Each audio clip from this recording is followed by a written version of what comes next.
The truck hidden beneath the flooded quarry wasn't protecting treasure. It was protecting a secret that could save a town. A homeless Navy SEAL and his German shepherd bought a flooded quarry. The water revealed a secret. Mason Reed thought he was spending his last savings on a worthless hole in the Montana mountains. But when his loyal German shepherd, Atlas, refused to leave the water's edge, they uncovered a mystery buried for nearly 50 years. What surfaced from the darkness would expose a forgotten mission, powerful enemies, and a truth worth risking everything to protect. Comment 1 if you'd keep digging for the truth, or 0 if you'd walk away, and tell us where you're watching from.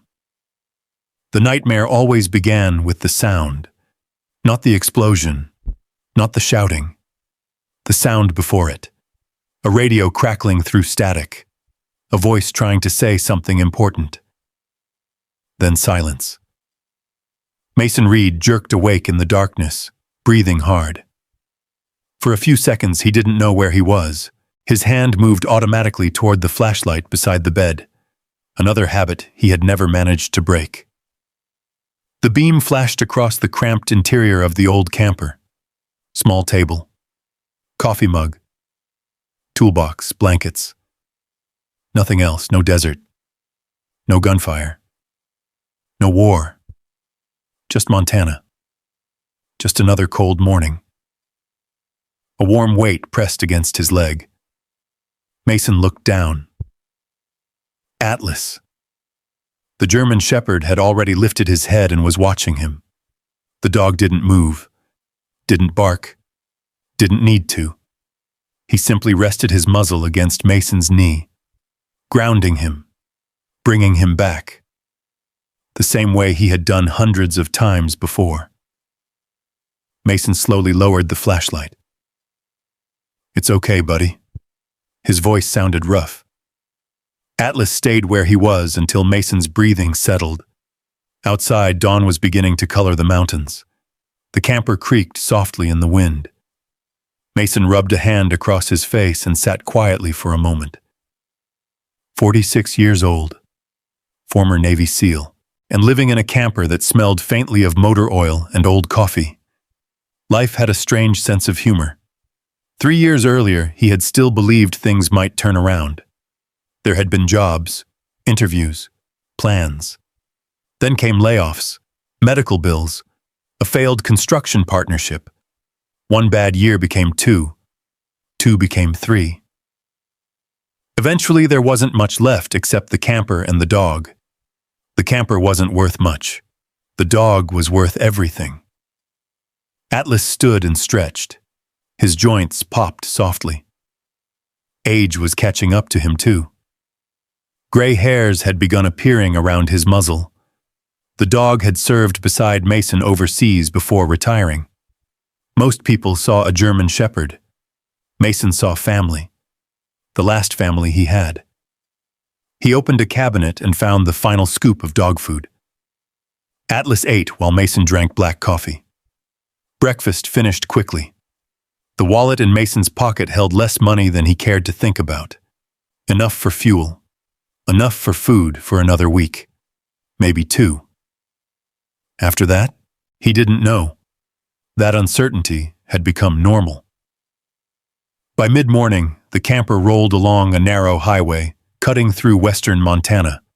Pine-covered ridges rose on both sides. Snow still clung to distant peaks.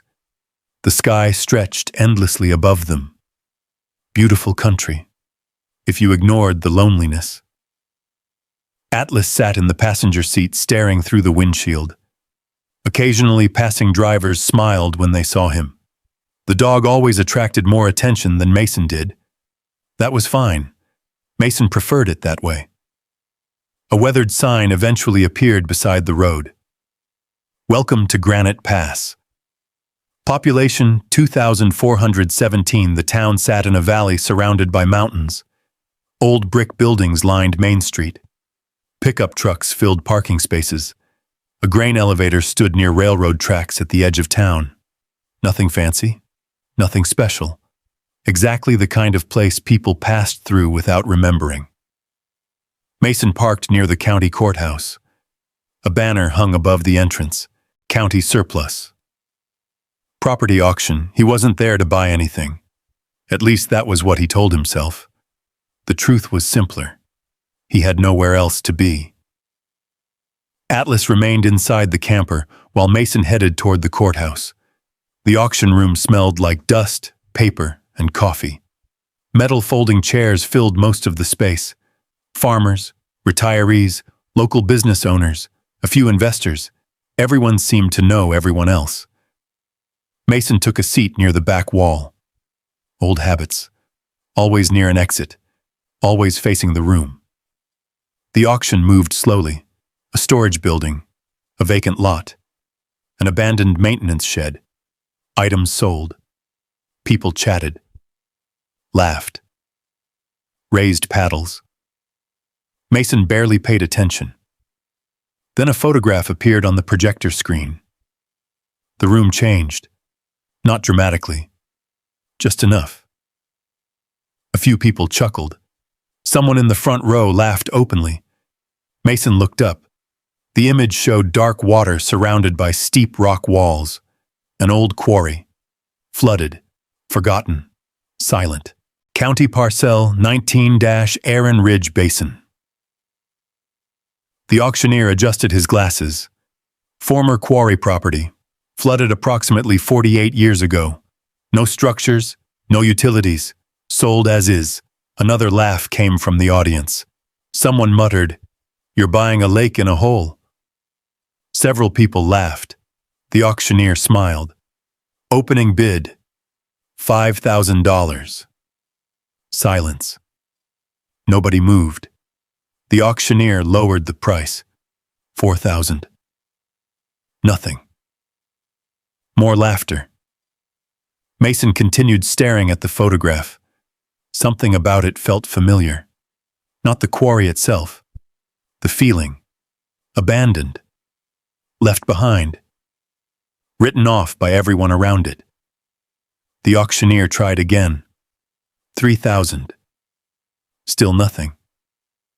A man near the front shook his head. Waste of money. Another replied, "Fish probably won't even live in it." More laughter. Mason kept looking at the screen. Dark water, steep cliffs, isolation. A place everyone had forgotten. A place nobody wanted. For reasons he couldn't explain, it felt like looking into a mirror. The auctioneer sighed. Last call. Mason glanced down at the folded bank statement in his hand. The numbers were not good. They hadn't been good for a long time. This money was supposed to help him survive. Stretch a few more months, maybe longer if he got lucky. But luck had stopped visiting years ago. The auctioneer prepared to move on. Mason raised his paddle. The room went quiet. Not completely, just enough. The auctioneer blinked. Bidder 17. 3,000. Several heads turned. People studied Mason. Most didn't recognize him. A few remembered seeing the camper outside. Nobody bid against him. Nobody wanted the quarry. The silence stretched. Then the gavel came down. Sold. The sound echoed through the room just like that. The last significant money Mason Reed possessed now belonged to Iron Ridge Basin. The whispers started immediately. What does he want with that place? No idea. Maybe he's crazy. Mason ignored them. He had heard worse. Outside, cool mountain air greeted him. The afternoon sun sat low above the valley. For a moment, he simply stood on the courthouse steps. Then he laughed. A short laugh. A tired laugh. A laugh that surprised even him. Because for the first time in months, he felt something. Not happiness. Not exactly. Something closer to curiosity. Atlas was waiting beside the camper window when Mason returned. The dog immediately stood. Mason opened the door. Atlas stepped out and nudged his hand. "Well, partner?" Atlas looked up at him. Mason shook his head. We just bought a flooded quarry. The German shepherd tilted his head slightly. Mason laughed again. A real laugh this time. The first one in longer than he could remember. The mountains stood silent around Granite Pass. The sun slipped lower. Far away, beyond those ridges and forests, waited a place called Iron Ridge Basin, a place abandoned for nearly half a century, a place nobody wanted, a place everyone had forgotten. Mason looked toward the western horizon. For reasons he couldn't explain, he felt as if something was waiting there. Not danger. Not yet. Something else. A question. And for the first time in years, Mason Reed found himself wanting an answer. Beside him, Atlas stared toward the mountains too, as if he could already see what waited beyond them. Neither of them knew it yet. But the decision made inside that small county courthouse was about to change both their lives forever. The road to Iron Ridge Basin wasn't on most maps anymore. Mason learned that before he even left Granite Pass. The property packet from the county gave him an old survey number, a faded access description, and a warning printed in bold letters. No county maintenance beyond West Ridge Road. He sat in the driver's seat of the camper behind the courthouse, reading the paper twice while Atlas watched through the windshield. A light wind moved down Main Street. People came and went from the auction room behind him. A few glanced toward the camper. A few smirked. One man pointed toward Mason's vehicle and said something to his friend. Both laughed. Mason folded the papers and started the engine. Let's go see what we bought. Atlas gave a soft huff, as if he had already decided the matter. The camper rolled out of Granite Pass and climbed into the mountains. The town disappeared behind them within 10 minutes. Pavement became cracked pavement. Cracked pavement became gravel. Gravel became a narrow dirt road lined with lodgepole pine, gray boulders, and old fence posts leaning into the weeds. The higher Mason drove, the quieter the world became. Cell service vanished first. Then the radio faded into static. Then even the houses disappeared. Only the mountains remained. For most people, isolation felt like danger. For Mason, isolation was complicated. Part of him hated it. Part of him understood it. He had spent too many nights on ridgelines, in abandoned buildings, on cold ground, beneath foreign stars, listening for movement in the dark. Silence never meant peace. Silence meant listening harder. Atlas shifted in the passenger seat. His ears lifted. Mason glanced at him. You smell something? The dog didn't look away from the road. 20 minutes later, the camper crested a ridge, and Iron Ridge Basin appeared below. Mason eased off the gas. The flooded quarry sat in a bowl of rock and pine, surrounded by steep gray walls cut into the mountain like an old wound. The water was almost black. Not blue, not green. Black. It reflected the cliffs, the clouds, and the tall trees without showing a single thing beneath its surface. An old rusted gate leaned crookedly beside the entrance road. The sign hanging from one chain had nearly lost all its paint. Iron Ridge Basin. Private property. Keep out. Mason stopped the camper beside the gate and climbed down. The air smelled of wet stone, pine sap, and cold water. Atlas jumped out behind him. The German shepherd stood completely still, not sniffing, not pacing, just staring. Mason noticed immediately. During his working years, Atlas had never been a noisy dog. He didn't bark unless there was a reason. He didn't react unless something mattered. That discipline had saved lives once, more than once. Mason pushed the gate open. It scraped against rock with a long metallic groan. The sound rolled across the quarry and came back weaker. Atlas's ears twitched. Mason looked at him. The dog looked toward the water. Yeah, Mason said quietly. I heard it too.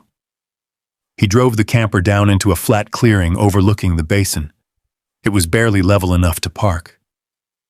Weeds had grown through tire tracks that hadn't seen fresh use in years. Old chunks of concrete lay half-buried near the edge of the clearing. A broken wooden post stood beside what might have once been a work shed. No walls remained. No roof. Only rusted nails and weathered boards scattered in the grass. Mason stepped outside and turned slowly, studying the area. High ground to the north. Dense trees to the west. Narrow road behind him. Water below. Steep drop near the eastern shore. His mind built a map without permission.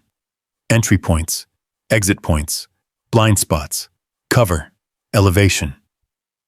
It had been years since the Navy, but his brain still worked like it was waiting for orders. Atlas moved past him, slowly, deliberately. The dog walked down the slope toward the quarry. Mason watched him go. Atlas. The shepherd didn't stop. His paws moved carefully over gravel and weeds. He reached the shoreline at the eastern edge of the basin, then froze. Mason frowned. The spot looked like nothing, just dark water touching stone, a few dead branches, a narrow strip of mud. But Atlas stood rigid, head low, ears forward, tail still. Every line of his body had changed. Mason had seen that posture before. Detection, focus, warning. He walked down to the dog. "What is it?" Atlas didn't look at him. Mason followed the dog's gaze across the water. Nothing moved. No ripple. No bird. No fish breaking the surface. Only black water, still enough to feel unnatural. Mason crouched and picked up a stone. He tossed it lightly. The rock struck the surface. Ripples spread outward in clean circles. Atlas didn't blink. Minutes passed. Then more minutes. The wind came down from the ridge and moved through the pines. Mason finally stood. "Come on, buddy. We need to set up before dark." Atlas remained at the shoreline. Mason waited. The dog had obeyed commands in worse places than this. Under pressure, under noise, under fire. But now he simply stood there, refusing to leave. Mason felt the first thread of unease pull through him. Not fear. Not yet. Just the old instinct that said something didn't fit. He returned to the camper alone and began setting up camp. He leveled the wheels with blocks, checked the propane, unrolled a faded awning, placed a small folding table near the door. All the while, Atlas remained by the water. 1 hour passed, then 2. The sun lowered behind the western ridge. The rock walls darkened. Shadows stretched across the basin until the water looked less like a quarry and more like a hole cut into the earth. Mason made coffee on a camp stove. He opened a can of stew and warmed it slowly. Atlas still had not moved. "Stubborn old soldier," Mason muttered. He carried a bowl of food down to the shoreline. Atlas smelled it, but didn't eat. That bothered Mason more than anything. Atlas never ignored food unless something stronger held his attention. Mason crouched beside him again. The temperature had dropped. Cold seeped from the water and climbed through the air. "What are you hearing?" The dog stayed fixed on the same place. Mason looked into the water until his eyes began to ache. There was nothing to see, only darkness. Then, from somewhere beneath the surface came a sound, faint, metallic. Clang. Mason's body went still. Atlas's ears snapped forward. The sound faded almost instantly, swallowed by the quarry. Mason didn't breathe for several seconds. He told himself it could be anything. Old pipe, shifting debris, temperature change, water pressure. Quarries made sounds. Old places made sounds. But he had spent half his life learning the difference between random noise and meaningful noise. That sound had weight, It had distance. It had metal against metal. Mason slowly stood. The water gave him back his reflection, dark and distorted. A tired man in an old jacket, a former SEAL with nowhere to go, a dog who wouldn't leave the water. "Okay," Mason whispered. "Now you have my attention." Atlas finally turned his head toward him. Not relaxed, not finished. Just acknowledging that Mason had heard it too. The last light disappeared. Mason placed a hand on the dog's neck and guided him back toward the camper. Atlas resisted for one step, then another. Finally, he followed. But twice on the way up the slope, he looked back. Inside the camper, Mason locked the door, then checked it again. He set the flashlight beside the bed, then placed his folding knife on the table, then moved it closer. He hated that part of himself, the part that couldn't stop preparing, couldn't stop scanning, couldn't stop waiting. Atlas lay near the door, not fully asleep. His body faced the quarry. Mason sat at the table with the property packet spread before him. Iron Ridge Basin, 43 acres. Flooded Quarry. No structures. No utilities. No active permits. No known environmental value. Sold as is. He read those words again. No known value. Outside, the wind moved across the water. The camper creaked. Mason tried to sleep. For a while, he almost managed it. Then a dream pulled him under. Dust, heat, a narrow street, men shouting, a radio crackling, his team moving through smoke. Atlas younger then, powerful and silent, moving ahead on command. Then the sound came again. Clang. Mason's eyes opened. The camper was dark. His hand already held the flashlight. He didn't remember grabbing it. Atlas stood at the door, not barking, not growling, standing, listening. Mason sat up slowly. The sound came again. Softer this time. Clang. From outside, from below, from the water. Mason's mouth went dry. He moved to the small window above the sink and looked out. Moonlight lay across the quarry in a silver sheet. The surface looked calm. Too calm. Atlas gave a low breath through his nose. Mason didn't open the door. Not at first. He watched. 1 minute. 2. 5. Nothing moved. Still, the feeling grew stronger. The same feeling he had known on patrols when the road looked empty but wasn't. The same warning that traveled through the body before the mind found evidence. At dawn, Mason was already outside. Fog floated above the quarry. The world looked pale and cold. Atlas went straight to the eastern shoreline. No hesitation, no wandering. Straight to the same spot. Mason followed with a notebook and pencil. He marked the location.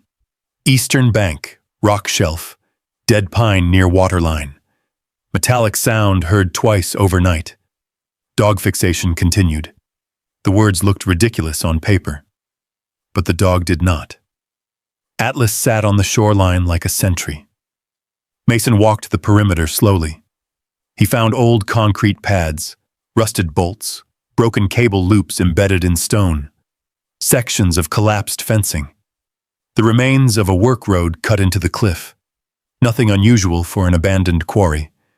Nothing that explained the sound. When he returned to the eastern side, Atlas had moved 10 feet downshore.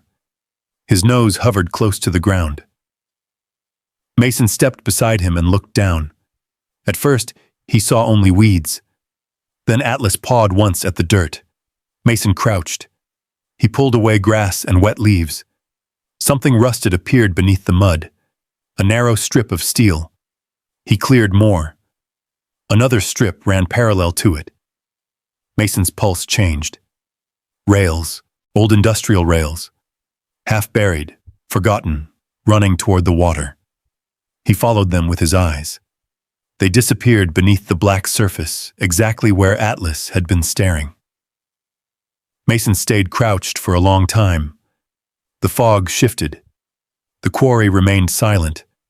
But now the silence felt different. It no longer felt empty. It felt guarded. Mason looked at Atlas. The dog looked back once, then returned his gaze to the water. Mason stood slowly. He had bought Iron Ridge Basin because it was unwanted, because it looked like a place a man could disappear. But Atlas had found something before Mason even knew there was anything to find. The quarry wasn't empty. Something was under that water. Something made of metal. Something heavy enough to groan in the dark.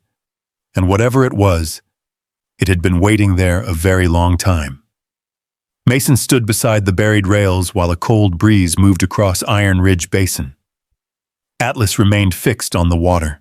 The German Shepherd looked less like a retired dog and more like he had during deployments, focused, patient, unwilling to abandon a lead. Mason crouched again and brushed more dirt from the rusted tracks. The steel was old, very old. Years of weather and neglect had nearly erased it from the landscape. Yet the rails had once served a purpose. They had carried something large enough to require industrial tracks. And whatever that thing had been, it had gone into the quarry. Not out. Mason followed the rails with his eyes until they vanished beneath the black water. A knot slowly formed in his stomach. He wasn't a conspiracy theorist. Years in the military had taught him to respect facts, evidence, reality. But facts were beginning to pile up. The metallic sounds, Atlas's behavior, the submerged rails, the unnatural silence around the quarry. None of it felt accidental. He looked down at Atlas. "What do you think you're trying to tell me?" Atlas glanced up briefly, then looked back at the water. The answer was clear. Keep looking. By noon, Mason had walked nearly the entire perimeter of Iron Ridge Basin. The quarry was larger than he first realized. Steep cliffs surrounded most of it. Old blasting scars remained visible in the rock walls. Sections of collapsed service roads clung to the slopes. Nature had reclaimed much of the property, but traces of industry remained everywhere. Broken cable anchors, concrete foundations, pieces of rusted machinery, ghosts of another era. Yet the eastern shoreline remained different. That was where Atlas always returned. That was where the sound came from. That was where the rails disappeared. As afternoon approached, Mason finally made a decision. If the quarry had a history, somebody in Granite Pass would know it. Small towns always remembered, even when they pretended not to. The drive back took 20 minutes. Atlas rode quietly beside him. The German Shepherd spent most of the trip staring out the window. When they reached town, Mason parked near a weathered brick building with a faded sign, Whitaker's Diner. The place looked unchanged since the 1970s. Pickup trucks filled the parking lot. An American flag moved lazily above the entrance. The smell of coffee and grilled onions greeted him the moment he stepped inside. Conversations softened. Not completely. Just enough. The same way they had at the auction. Granite Pass was the kind of town where strangers were noticed, especially strangers living in campers. Atlas remained outside beside the vehicle. Mason found a booth near the back wall. Old habits. Always a view of the room. Always a view of the entrance. A waitress appeared carrying a coffee pot. She looked somewhere in her 60s.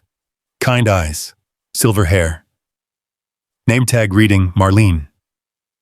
"You the fellow who bought the quarry?" Mason almost laughed. Word traveled fast. "That's me." Marlene poured coffee. "Most people think you're crazy." "Only most?" That earned a smile. Some folks are still deciding. She glanced around the diner, then lowered her voice slightly. If you're asking questions about Iron Ridge Basin, there's only one person worth talking to. Mason followed her gaze. An elderly man sat alone near the front window. White beard, weathered face, denim jacket faded from decades of use, the kind of face carved by hard work and harsh winters. "Earl Whitaker?" Mason asked. Marlene nodded. "He spent 30 years running that quarry." Mason looked toward the old man. Earl stared out the window as if watching something far away, something nobody else could see. "Thanks. Good luck." The way she said it made Mason pause, not encouragement. Warning. He carried his coffee across the room. "Earl Whitaker?" The old man looked up. His eyes were sharp despite his age. Very sharp. "Depends who's asking." "Mason Reed." Recognition appeared immediately. "The quarry buyer." Mason nodded. Earl studied him for several seconds, then motioned toward the empty chair. "Sit." Mason sat. The old foreman noticed immediately that Mason positioned himself facing the room, facing the exits, facing the people. Earl said nothing, but he noticed. Mason recognized that look. One professional recognizing another. Different worlds. Similar habits. For a moment, neither man spoke. Outside, a logging truck rolled past. Inside, coffee cups clinked softly. Finally, Earl broke the silence. "What do you want to know?" Mason unfolded the county survey map. The reaction was immediate. Earl's expression changed. The color drained slightly from his face. Not fear. Something deeper. Memory. His eyes settled on the eastern shoreline, exactly where Atlas kept returning. Mason noticed. Earl noticed him noticing. Neither acknowledged it. "What happened there?" Mason asked. The old man leaned back slowly. For several moments he simply stared at the map. When he finally spoke, his voice had become quieter. "I knew somebody would ask eventually." Mason waited. Years in the teams had taught him patience. People filled silence when given enough of it. Earl took a slow drink of coffee. "I started working that quarry in 1971. His eyes remained fixed on the map. Good job. Good pay. Kept food on a lot of tables." "What changed?" Earl looked toward the window. The mountains beyond Granite Pass seemed to pull him backward through time. Summer of '76.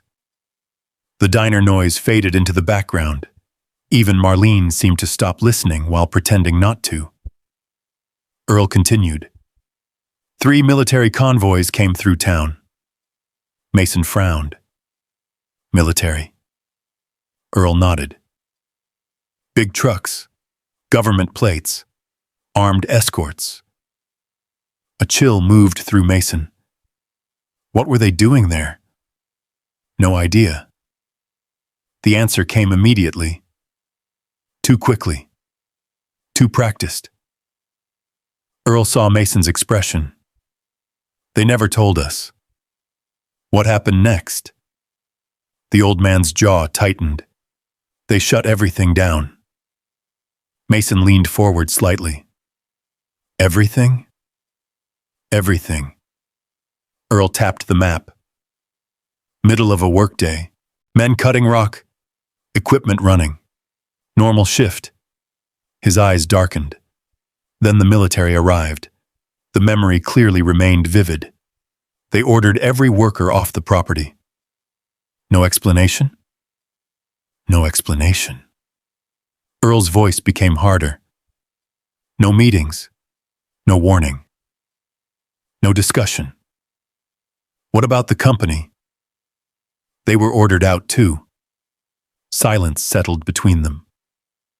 "What happened after that?" Mason asked. Earl looked down at his coffee. 2 weeks later, the quarry flooded. Mason felt a cold sensation run through him. Flooded naturally? Earl laughed once. The sound contained no humor. There wasn't anything natural about it.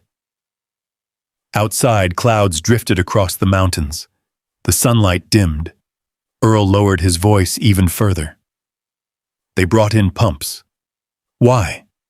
They weren't pumping water out. Mason felt his pulse increase. They were pumping it in.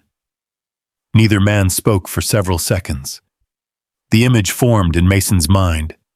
An active quarry. Workers removed. Military trucks arriving. Then deliberate flooding. Nothing about that made sense, unless someone wanted something hidden. What was in the trucks? Earl looked at him carefully. For the first time, genuine caution appeared in the old man's eyes. I never saw. But... Earl rubbed a hand across his beard. But one of them never left. The words landed heavily. Mason stared at him. What do you mean? I mean exactly what I said. Earl pointed toward the eastern shoreline on the map. The last truck drove down there. His finger stopped near the water. Never came back. The sounds of the diner seemed distant now. Mason's thoughts immediately jumped to the rails, the submerged tracks, the metallic sounds. Atlas staring at the same location. A truck. Something large enough to require rails. Something hidden beneath water. Earl suddenly folded the map closed. The movement startled Mason. The old foreman's face had hardened. Conversation over. What happened to it? Earl stood slowly. His chair scraped against the floor. For a moment, he looked every bit of his 70-plus years. Then his eyes locked onto Mason's, and Mason saw something unexpected. Not fear. Regret. Deep regret. Listen to me carefully. The old man's voice dropped almost to a whisper. For nearly 50 years, people have left that place alone. Mason didn't respond. They had reasons. What reasons? Earl shook his head. Some questions cost more than their worth. Then he leaned closer, close enough that nobody else could hear. If you've got any sense, you'll sell that quarry. Mason held his gaze. Why? The old foreman looked toward the mountains one last time. Because whatever went into Iron Ridge Basin in 1976 was never supposed to come back out. Then Earl Whitaker walked away. Mason remained at the table. The coffee had gone cold. Outside, clouds gathered over the western ridges. Inside, the warning echoed in his mind. Sell the quarry. Walk away. Forget it. He should have listened. Every practical part of him knew that. But when he stepped outside and saw Atlas waiting beside the camper, something changed. The German shepherd immediately stood. His ears lifted. His eyes locked on Mason. Waiting. Trusting. Ready to follow wherever he led. Mason looked toward the distant mountains where Iron Ridge Basin waited. Then he remembered the rails, the metallic sounds, the truck that never came back out, and the strange certainty he felt standing beside that water. He opened the camper door. Atlas jumped inside. Mason climbed behind the wheel. The engine started. The mountains waited. So did the quarry. And for the first time since buying it, Mason realized he wasn't chasing curiosity anymore. He was chasing a mystery someone had spent nearly 50 years trying to bury. The drive back to Iron Ridge Basin felt different. The mountains were the same. The winding roads were the same. The forests were the same. But Mason no longer saw the quarry as an abandoned piece of land he had bought on impulse. Now it felt like the center of a story. A story someone had deliberately erased. Atlas sensed the change. The German shepherd sat upright in the passenger seat, watching the road ahead. Every so often his ears would lift toward sounds Mason couldn't hear. The dog seemed more alert than ever. When they finally reached the rusted entrance gate, Dusk was settling across the valley. Long shadows stretched across the quarry walls. The water below reflected the darkening sky. Mason parked near the camper and stepped outside.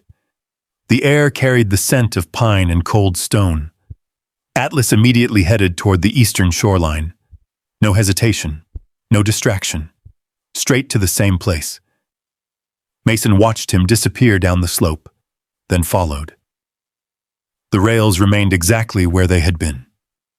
Rusted strips of steel disappearing beneath the black water. Atlas stopped at the edge. His gaze locked onto the same invisible point beneath the surface. The dog lowered his head slightly. Waiting, watching, listening. Mason crouched beside him. What went down there? The quarry gave no answer, only silence.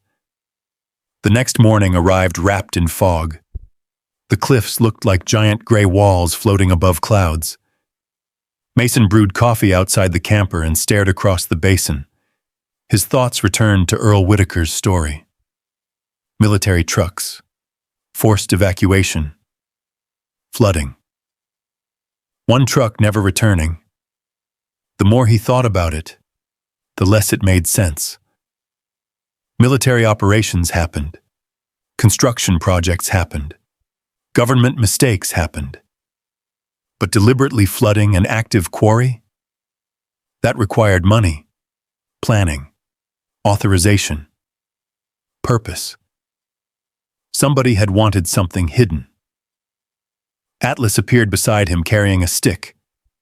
For a moment, the serious military working dog disappeared and became simply a dog again. Mason smiled. The shepherd dropped the stick at his feet.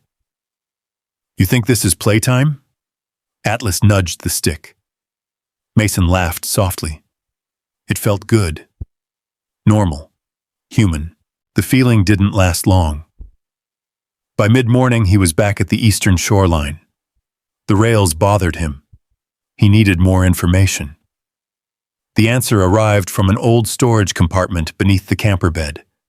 Years earlier, during a construction job, Mason had purchased a damaged underwater inspection camera at an estate sale. Most people would have thrown it away. Mason had fixed enough equipment in his life to know better. Now he sat at the small camper table surrounded by wires, batteries, connectors, and tools. Atlas watched from the floor. The dog occasionally lifted his head whenever Mason muttered to himself. Hours passed. The sun climbed higher. Finally, the monitor flickered. Static rolled across the screen. Then an image appeared. Dark. Grainy. But functional. Good enough. Atlas thumped his tail once. Mason chose to interpret that as approval. By late afternoon, he carried the camera system down to the shoreline. The water looked darker than ever. The fog had burned away, revealing the full size of the quarry. Atlas sat beside him, watching, always watching. Mason connected the cable and lowered the camera. The monitor showed murky green water. Particles drifted through the lens. Nothing else. 10 feet. 15. 20. The image remained empty. He fed more cable into the water. The camera descended deeper. The light attached to the lens illuminated floating debris. Broken branches, rock fragments, rusted scraps of metal, remnants of a forgotten industrial site. 30 feet. 35. 40. The water darkened significantly. Then something appeared. A shadow. Large, angular, unnatural. Mason froze. His grip tightened on the monitor. The camera drifted slightly. The shape became clearer. Not a rock, not a natural formation. Something manufactured. Something massive. His pulse quickened. The object sat partially buried beneath decades of sediment. Only sections were visible. Dark lines, sharp edges, flat surfaces. The shape stretched beyond the edge of the screen, far larger than he expected. Atlas stood immediately. The shepherd moved closer to the water, ears forward, body tense. Mason slowly adjusted the controls. The image sharpened. For a brief moment he saw what appeared to be a corner. Steel, rust-covered, heavy. Then the camera struck something and rolled sideways. The image vanished into darkness. Mason exhaled. He hadn't realized he was holding his breath. Atlas stared into the water. The dog seemed almost frustrated, as if he knew exactly what was down there but couldn't explain it. Mason reeled the camera back in. The object remained below, waiting. The discovery should have satisfied him. Instead, it created more questions. A lot more. That evening, he sat outside the camper, watching the sunset burn orange across the quarry walls. The monitor rested on the folding table beside him. Atlas lay near the door. The image kept replaying in Mason's mind. Large, rectangular, metal, and directly aligned with the submerged rails. The connection seemed obvious now. Whatever had gone into the quarry had followed those tracks. A truck, a container, equipment, something large enough to require industrial transport. The distant sound of an engine interrupted his thoughts. Mason looked up. A black pickup truck appeared on the access road. His body immediately became alert.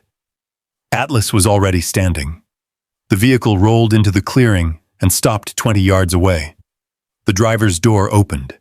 A man stepped out, mid-50s, tall, well-dressed, confident, expensive boots, expensive watch, the kind of confidence that came from money and influence. Atlas moved slightly in front of Mason. Not aggressive, protective. The man noticed. Beautiful dog. Mason didn't answer immediately. The stranger smiled. "My name's Donovan Pierce." Recognition came instantly. The name was familiar. Granite Pass wasn't large enough to hide wealth. Donovan Pierce owned timber companies, commercial property, and thousands of acres throughout the region. Mason had heard his name in town. Pierce extended a hand. Mason shook it. Firm, controlled. The man's smile remained. His eyes did not. "I heard you bought Iron Ridge Basin." Word traveled fast. "Looks that way." Donovan glanced toward the quarry. A long glance. Longer than necessary. Then back to Mason. "Interesting purchase." Mason waited. The businessman folded his hands. "I'd like to buy it." There it was.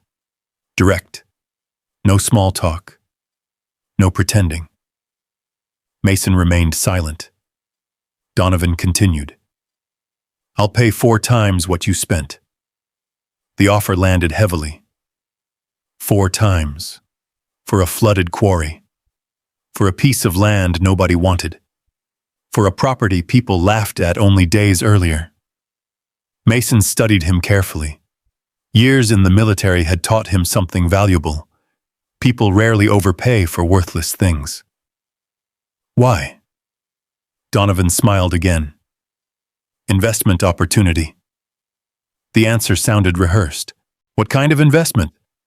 The smile tightened. "Future development."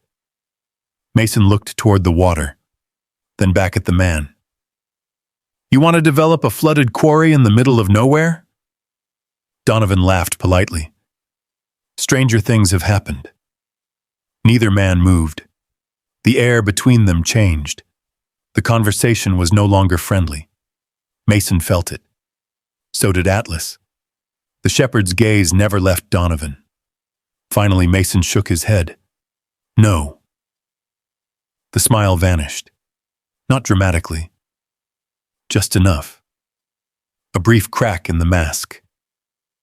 Donovan recovered almost instantly. "Think about it." "I already did." Silence.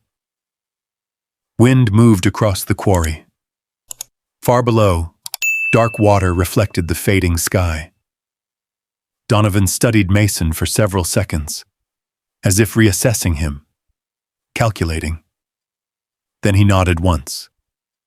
Suit yourself. He turned toward the truck, paused, looked back. If you change your mind, call me. Mason said nothing. Moments later, the pickup disappeared down the access road. The sound of the engine faded into the mountains. Atlas remained standing, watching. Long after the truck was gone, Mason rubbed the dog's neck. You didn't like him. Atlas gave a low breath through his nose, the closest thing he had to a growl. Mason looked toward the road. The uneasy feeling returned. The same feeling he experienced when Earl warned him. The same feeling he felt staring at the object beneath the water. Something connected those events. He didn't know how yet, but he felt it. The quarry, the military truck, the submerged object, the sudden offer. None of it was random. As darkness settled over Iron Ridge Basin, Mason stood alone above the water. The cliffs became silhouettes. The surface turned black. Atlas moved beside him. The German shepherd stared toward the eastern shoreline once again. Toward the rails. Toward the hidden object. Toward the place where the metallic sounds originated. Mason followed his gaze. For the first time, he no longer wondered whether there was something beneath the water. Now he knew. The real question was much worse. If something had remained hidden there for nearly 50 years, why did Donovan Pierce suddenly want the land so badly? The question followed Mason into the night. Long after darkness swallowed Iron Ridge Basin, long after the wind died, long after Atlas settled near the camper door, Mason sat alone at the small table beneath a dim overhead light. The underwater camera monitor rested beside him. The image of the submerged object remained frozen on the screen. A shadow, a shape, a secret. And now there was a man willing to pay 4 times the property's value without hesitation. That bothered Mason more than the object itself. The object was a mystery. Donovan Pierce was a motive. Outside, the quarry lay silent beneath moonlight. Inside, Mason stared at the monitor. The old instincts he spent years trying to suppress were returning. Patterns, behavior, risk assessment. People didn't throw money at worthless things. People didn't suddenly appear at remote properties unless they had a reason. And Earl Whitaker's warning echoed louder with every passing hour. Some questions cost more than their worth. Atlas suddenly lifted his head. Mason noticed immediately. The shepherd wasn't barking, wasn't growling, just listening. His ears rotated toward the woods behind the camper. Mason turned off the monitor. Silence filled the interior. For several seconds, nothing happened. Then Atlas stood. Slowly, purposefully. Every muscle became alert. Mason felt the familiar tension spread through his chest. The dog had sensed something. Years ago, that signal had meant danger. Mason moved to the window. The woods looked empty. Dark pine trees, rock, shadow, nothing else. After a minute, Atlas relaxed. Whatever had caught his attention disappeared. Still, Mason checked the locks before finally going to bed. The old habits remained, always would. The next morning dawned cold and clear. Fog drifted above the quarry. Sunlight painted the cliffs gold. Atlas was already waiting at the door when Mason woke. The German shepherd headed straight toward the eastern shoreline the moment he stepped outside. Same route, same destination, same obsession. Mason followed, carrying coffee and a notebook. The rails remained partially exposed. The water remained dark. The object remained hidden. Nothing had changed. At least that was what he thought. Then he noticed tire tracks, fresh ones, near the access road. His eyes narrowed. The tracks hadn't been there yesterday. They cut through damp soil beside the clearing. A larger vehicle, pickup truck, heavy, recently driven. Mason crouched beside them. The marks were fresh enough that the edges hadn't collapsed. Less than 12 hours old, maybe less. He followed them with his eyes. The vehicle had entered the property, stopped briefly, then left. Atlas appeared beside him. The dog sniffed the tracks, then looked toward the woods. Mason felt the uneasy sensation return. Donovan Pierce knew where the quarry was. That much was obvious. But had he returned during the night? And if so, why? The rest of the morning passed in quiet work. Mason reinforced the rails area with marker stakes, measured distances, examined shoreline access, studied the old service roads. His military background made planning second nature. If he eventually attempted a recovery operation, he needed information first. Atlas remained nearby, never far, always watching. Shortly after noon, Mason noticed something else. A vehicle parked on a distant ridge, nearly a mile away. Easy to miss. Most people would have ignored it. Mason didn't. The sunlight reflected briefly off glass, then disappeared. He retrieved binoculars from the camper. The vehicle sat among trees overlooking the quarry. Black, large, stationary, watching. By the time Mason focused the lenses, it was moving. Seconds later, it vanished behind the ridge. No proof, no license plate, no identification, just another piece added to the puzzle. That evening, clouds rolled across the mountains. The temperature dropped. Atlas became increasingly restless. Not nervous. Focused. Several times he walked to the eastern shoreline and stared across the water. Each time he returned. Each time his attention drifted toward the surrounding forest, as if tracking multiple things at once. The behavior bothered Mason. Atlas trusted his training, his instincts. If something felt wrong to the dog, Mason paid attention. Darkness arrived early. Wind swept across the quarry. The cliffs turned into black silhouettes. Mason secured equipment outside the camper, checked the camera gear, stored tools, locked compartments. Then he noticed Atlas standing perfectly still. The shepherd faced the tree line north of the clearing. His body had become rigid, alert, listening. Mason followed his gaze. Nothing. Then came a sound, very faint. A branch snapping. The noise lasted less than a second, but it was there. Atlas moved immediately, 2 silent steps forward. Mason's pulse increased. The branch had not fallen naturally.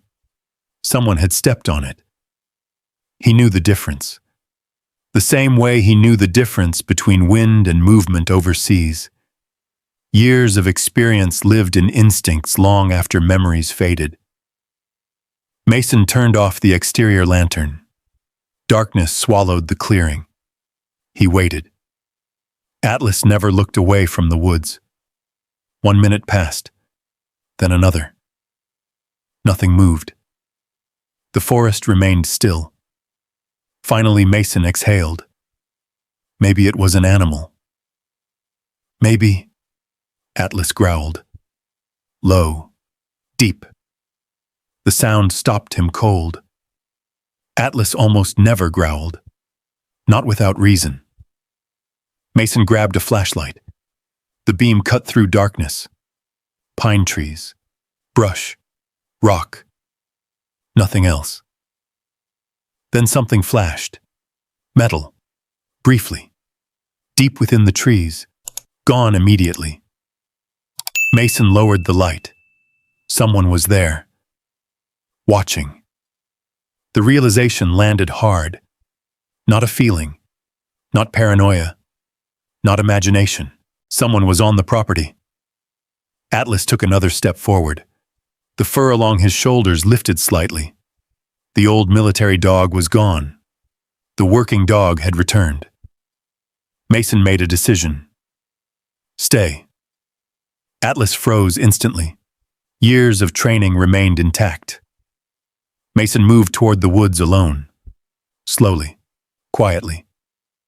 The flashlight remained off. Moonlight provided enough visibility. His boots crossed gravel, then grass, then pine needles. The forest swallowed sound. The deeper he moved, the darker it became. 20 yards, 30, 40, nothing. No movement, no voices, no vehicle, only trees. Then he found footprints. Fresh, very fresh. Boot prints pressed into soft earth. Mason crouched, studied them. Large male, work boots, moving toward the quarry, not away.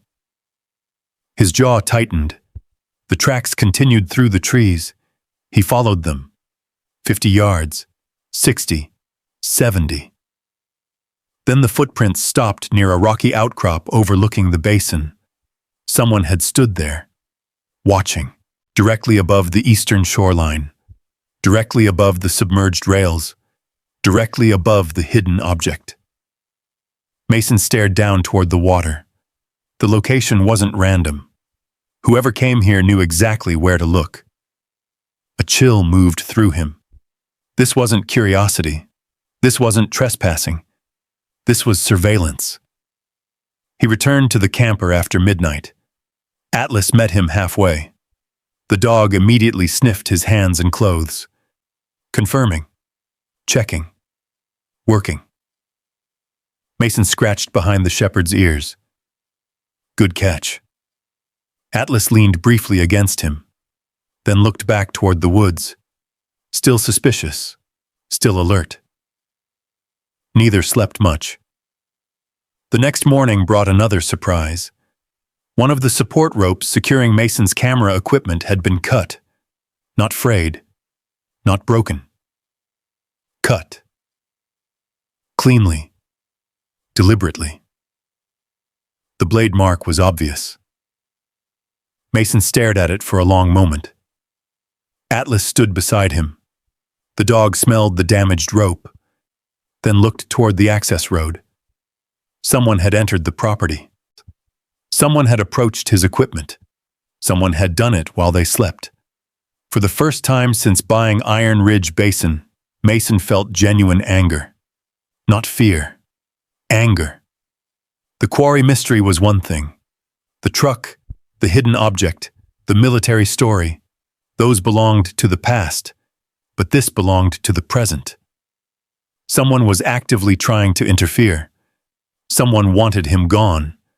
Someone wanted the mystery to stay buried. The realization hardened something inside him. The same stubborn determination that carried him through training, through deployments, through years of failure afterward. He looked across the dark water, toward the hidden object, toward the rails disappearing beneath the surface, toward the place Atlas refused to abandon. Then he looked at the cut rope, the footprints, the ridge where someone had been watching. And for the first time, Mason understood something important. The secret beneath Iron Ridge Basin wasn't forgotten. It was being protected, and whoever was protecting it had just made a serious mistake, because now Mason knew he was getting close.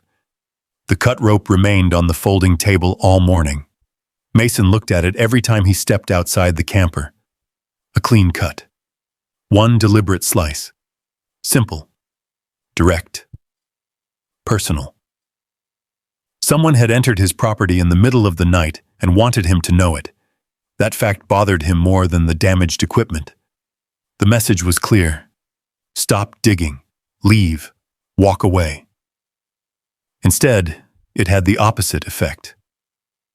By noon, Mason was packing supplies into the camper. Atlas watched from the passenger seat.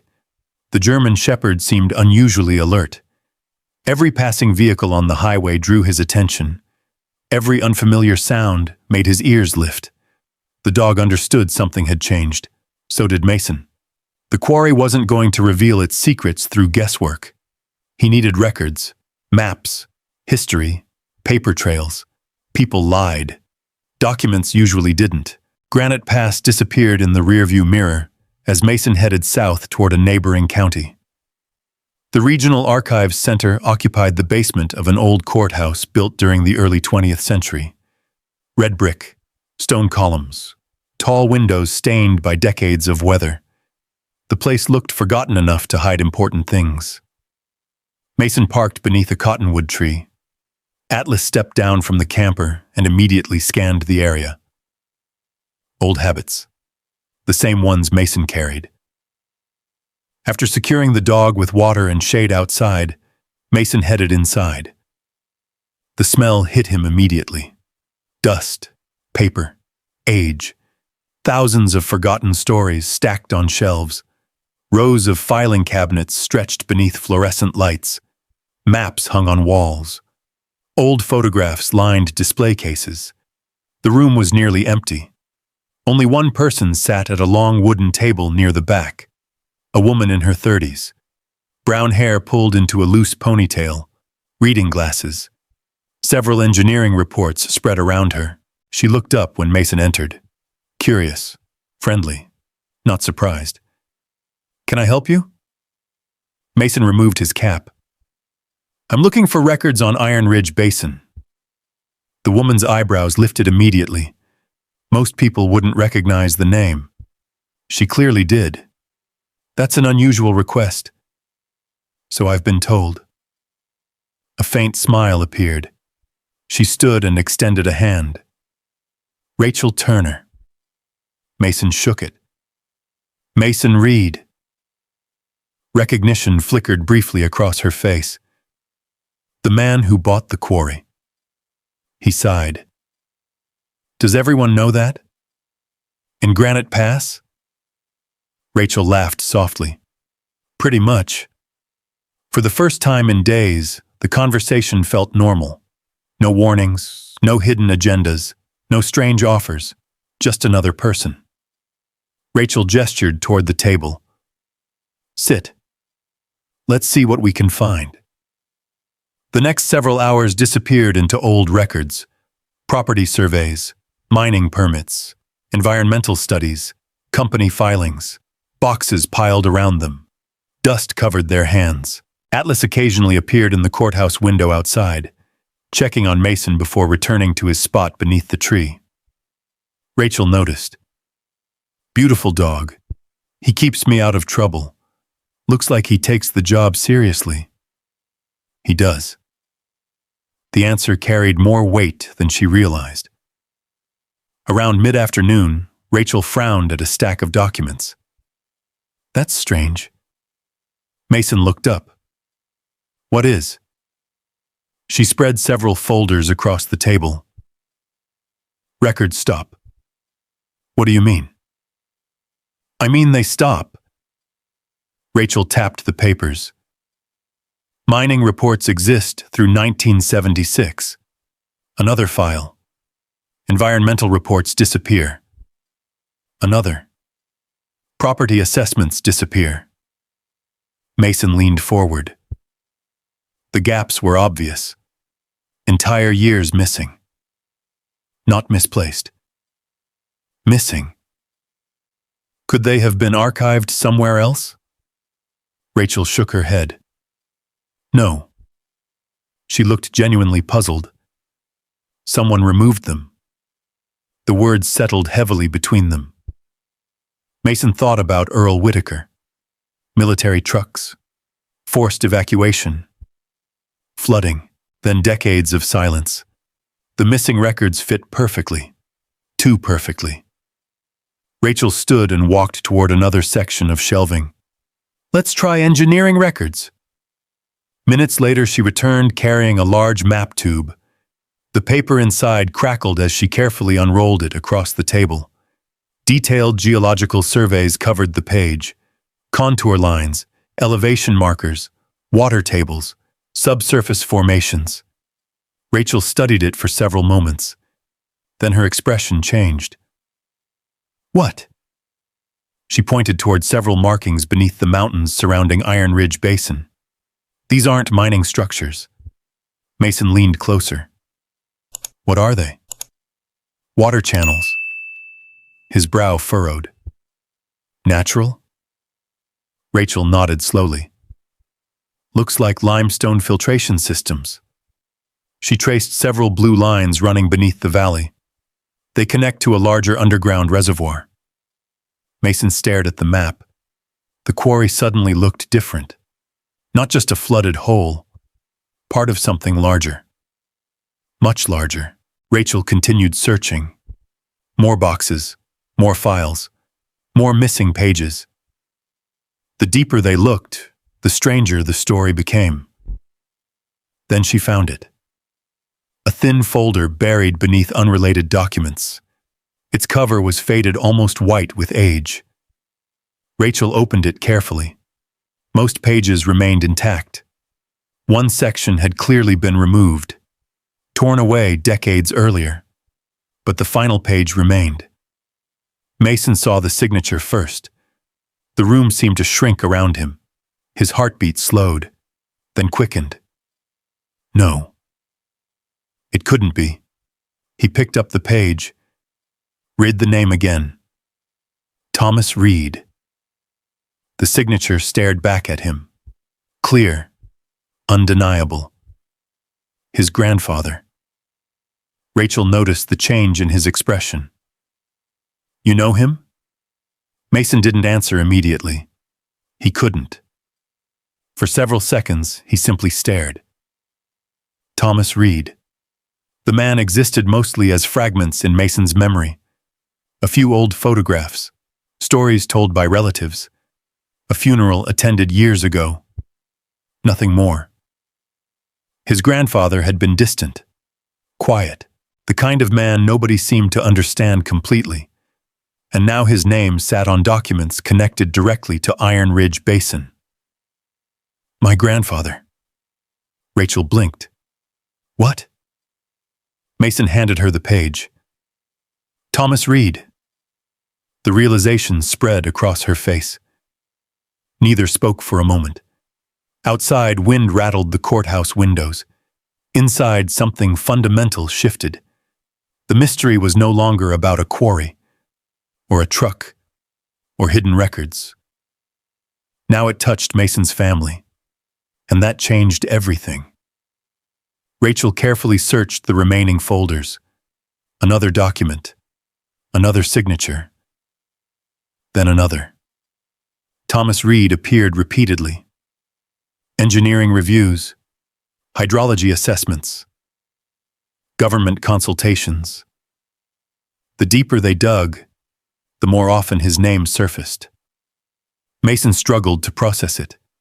His grandfather had never mentioned Iron Ridge Basin. His father had never mentioned it either. No one had. Yet the evidence suggested Thomas Reed had been deeply involved. Why? Rachel finally leaned back. I think your grandfather worked on whatever happened there. Mason stared at the papers. The answer felt obvious and impossible. As the archives prepared to close, Rachel handed him a list. County Records Office. What's this? Additional storage locations. She hesitated. If someone removed records, they may have missed copies. Mason nodded. Thank you. Rachel gathered her papers, then paused. You're not going to walk away from this, are you? The question almost made him laugh. 3 days ago, he would have. 3 days ago, he had no reason to care. Now? Now the mystery carried his family's name. No. Rachel smiled faintly. I didn't think so. The sun hung low over the mountains when Mason finally returned to the camper. Atlas greeted him immediately. The German shepherd pressed against his side, checking him, grounding him. Mason scratched behind his ears. For a moment he simply stood there, thinking, remembering, trying to make sense of a grandfather he barely knew. Hours later, back at Iron Ridge Basin, darkness settled across the water once again. The quarry looked unchanged, silent, still, waiting. Mason climbed into a storage compartment beneath the camper bed. Old boxes sat stacked inside, things he rarely touched. Family photographs, military papers, letters, memories. Dust coated everything. He searched slowly, methodically. Then his hand stopped. A photograph. Faded. Worn. Bent at the corners. Mason sat heavily on the edge of the bed. The image showed a younger Thomas Reed standing beside several men. Behind them rose steep cliffs, dark water, a familiar shoreline, Iron Ridge Basin. His throat tightened. His grandfather had been there. Not once. Not by accident. Part of whatever happened. Part of whatever someone had spent 50 years hiding. Mason turned the photograph over. His breath caught. Handwriting covered the back. Old handwriting. Thomas Reed's handwriting. The ink had faded but remained readable. Only 6 words. 6 simple words. Yet they changed everything. Protect the valley. They'll need it. Mason stared at the message. Read it again. And again. Outside, wind moved across the quarry. Atlas suddenly lifted his head. A low growl rolled through his chest. Mason looked toward the window. Headlights glowed briefly through the trees. A vehicle, watching from the access road. Then it disappeared, gone before he could identify it. The photograph remained in his hand. The words remained in his mind. Protect the valley. They'll need it. And for the first time since arriving at Iron Ridge Basin, Mason realized the secret beneath the water might not be about what was hidden. It might be about what someone had tried desperately to preserve. The thought stayed with him for days. Every time he looked at the photograph, every time he reread the words on the back. Protect the valley. They'll need it. The message no longer felt like a note. It felt like an assignment.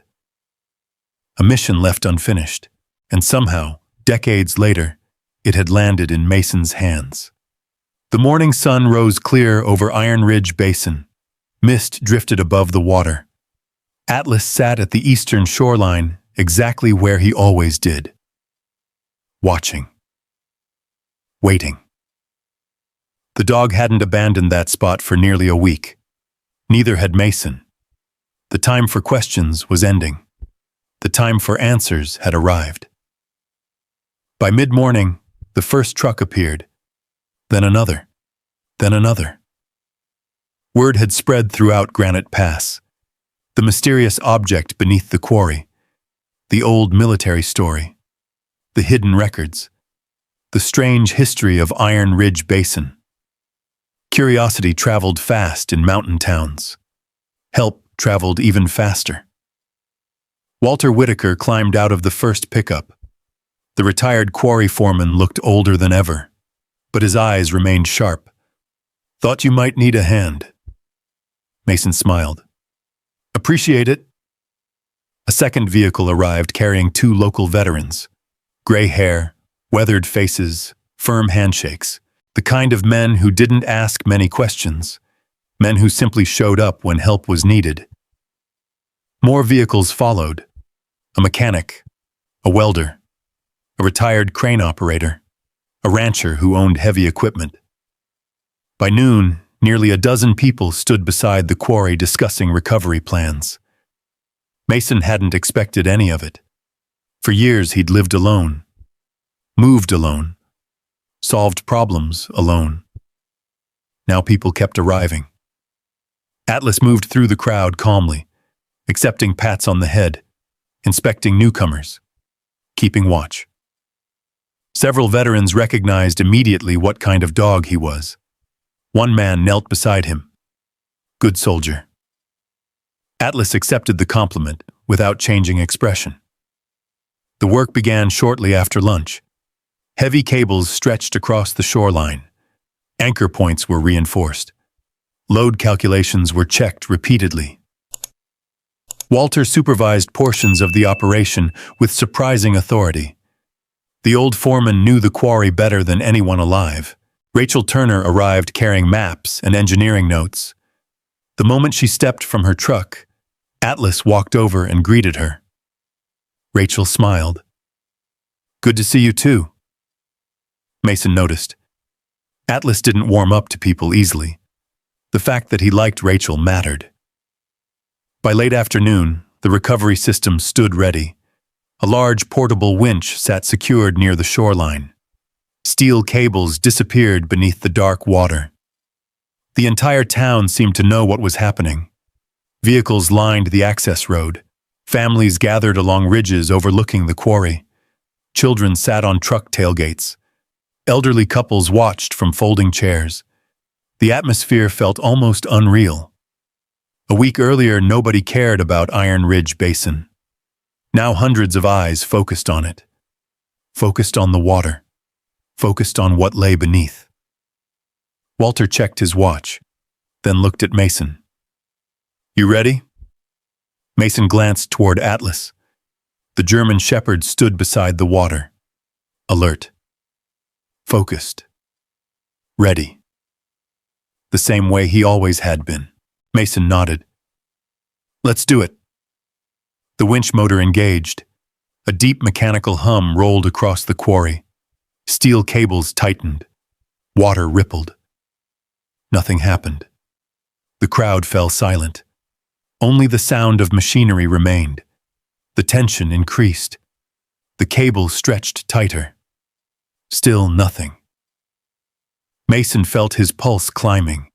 The object below had rested undisturbed for nearly 50 years. Mud, silt, pressure, time. Everything fought against them.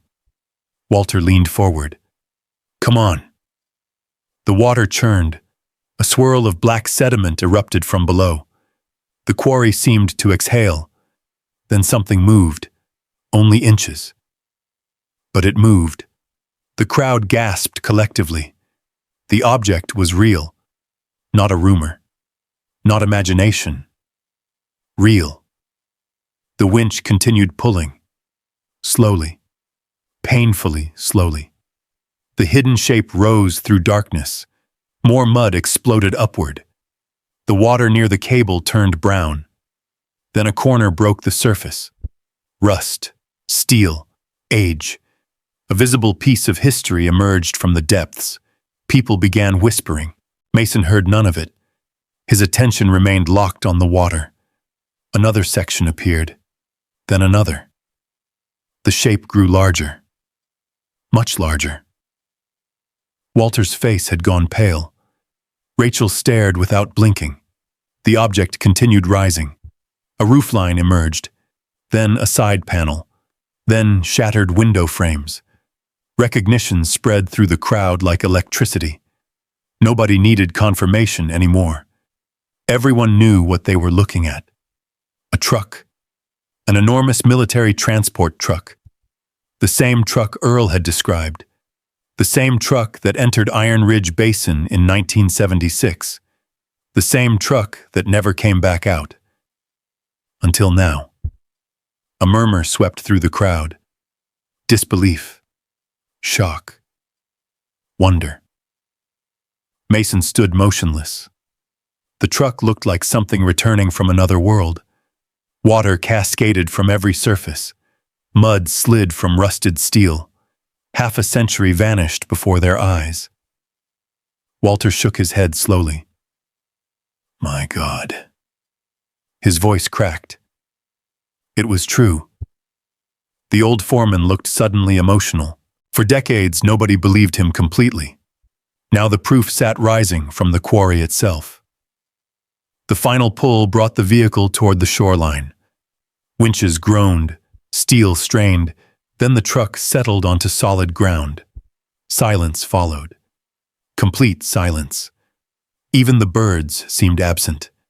Hundreds of people stared. Nobody moved. Nobody spoke. The recovered vehicle looked enormous. Military markings had mostly disappeared beneath rust and mineral buildup. Time had nearly erased its identity. Nearly. But not completely. Mason approached first. Atlas remained beside him. The dog limped slightly from age but kept pace. The truck towered above them, a ghost preserved underwater. Mason placed a hand against cold steel. The metal felt strangely solid, stronger than expected, as though someone had intended it to survive. Rachel stepped closer. Walter followed. So did the others. Everyone examined different sections. The windshield was gone. The cab was empty. No personal items, no cargo visible, no obvious answers. Then Atlas stopped. The German shepherd moved toward the rear compartment. His posture changed instantly. Focused, precise, working. Mason noticed immediately. So did Rachel. The dog sniffed the rear cargo doors, then sat down, directly in front of them. A signal. An unmistakable signal. Years of training spoke through that simple action. Atlas had found something. Walter looked from the dog to the compartment. What is it? Mason already knew. The answer was inside. The rear doors remained sealed, rust-covered hinges and locking mechanisms. Yet compared to the rest of the truck, they seemed unusually intact, almost protected, almost preserved. Rachel brushed away mud near one hinge. That's strange. Mason crouched beside her. What? The corrosion, she pointed. These doors should be worse. Walter nodded. She was right. The rear section appeared intentionally reinforced, as if protecting whatever was inside. The crowd sensed it too. Excitement spread. People whispered theories. Gold, weapons, government secrets, lost military cargo. Everyone had an opinion. Atlas ignored all of them. His eyes never left the compartment. Mason rested a hand on the dog's neck. The shepherd remained completely focused, waiting. The same way he had waited beside the water. For days. For weeks. Maybe from the moment they first arrived. Rachel looked at Mason. You think this is what they were protecting? Mason stared at the sealed doors. The cut ropes. The footprints. The surveillance. Donovan Pierce, his sudden offer. The answer seemed obvious. Maybe. Walter picked up a pry bar. The old foreman's hands trembled slightly. Not from age. From anticipation. Half a century of questions stood in front of him. The entire crowd leaned forward. Nobody wanted to miss the moment. Mason accepted the pry bar, stepped toward all the rear doors, and paused. For a brief second he looked at Atlas. The dog looked back. Steady. Confident. Ready. The same expression that had carried them through countless difficult days. Mason nodded once, then inserted the pry bar beneath the rusted latch. Metal groaned. The crowd held its breath. The latch resisted, then shifted. A loud crack echoed across Iron Ridge Basin. The sound bounced from cliff to cliff. Silence followed. Absolute silence. The lock had broken. The doors were finally free. Mason wrapped both hands around the handle. Years of questions stood on the other side. Years of secrecy. Years of warnings. Years of lies. Slowly, he pulled. The door opened several inches. A stale rush of trapped air escaped. Darkness filled the compartment. Nobody could see inside. Not yet. Mason reached for a flashlight. The crowd waited. Atlas remained seated. Focused. Certain. Mason switched on the beam. Light cut through darkness. And as the first details emerged from inside the truck, every expectation he had carried shattered instantly, because what waited in the cargo compartment was nothing like treasure, nothing like weapons, nothing like anyone expected. Instead, row after row of waterproof containers sat stacked neatly inside. Dozens of them, carefully preserved, carefully protected, carefully hidden, waiting for someone to finally bring them back into the light. For several seconds, nobody spoke. The crowd stood frozen around the recovered military truck. The flashlight beam illuminated rows of waterproof containers stacked neatly from floor to ceiling. Not treasure, not weapons, not military hardware, just containers. Dozens of them. The disappointment spread through portions of the crowd almost immediately. Mason heard murmurs behind him. What is all that? Documents? That's it? A few people began drifting away. They had come hoping for gold, for secrets worthy of headlines, for something dramatic. Instead, they found boxes. Atlas remained seated in front of the compartment, watching. The German shepherd seemed satisfied, as if he had completed a task that only he understood. Mason stepped inside the cargo area. Water dripped from the ceiling. The smell was old, but not rotten. The preservation methods had worked far better than anyone expected. Someone had planned this carefully, very carefully. Rachel climbed into the compartment beside him. Walter followed more slowly. The old foreman's eyes never left the containers. 48 years, he whispered. Almost 50. Mason reached for the nearest box. The lid carried faded lettering. Archive Unit 3 Engineering Files. Rachel's eyebrows lifted. Engineering? Mason carefully placed the container on a folding table near the truck. Several townspeople moved closer. Curiosity replacing disappointment. The lid resisted briefly, then opened. Inside sat dozens of folders wrapped in waterproof sleeves, perfectly preserved. Rachel removed one carefully. Her eyes widened. These are original surveys. Walter leaned closer. Mason watched Rachel flip through pages. Maps, technical diagrams, water studies, geological reports. Every document looked astonishingly intact. The crowd gradually grew quiet again. People sensed they were looking at something important. They just didn't understand what yet. As the sun lowered behind the mountains, volunteers helped move more containers from the truck. The collection seemed endless. Every box contained additional records, thousands of pages, decades of information. Someone had gone to extraordinary lengths to protect them. The question was why? Darkness settled across Iron Ridge Basin before they found the first real answer. Rachel froze while examining a folder. Mason noticed immediately. What is it? She turned the document toward him. A familiar signature sat at the bottom of the page. Thomas Reed. Mason felt his chest tighten. His grandfather again. Not once. Not twice. Everywhere. The deeper they searched, the more often his name appeared. Project reviews, engineering assessments, hydrology studies, letters, recommendations. The mystery and his family had become impossible to separate. Walter looked from the signature to Mason. He was involved deeper than I thought. Mason nodded slowly. So did I. Hours passed. Most townspeople eventually returned home. Only a small group remained.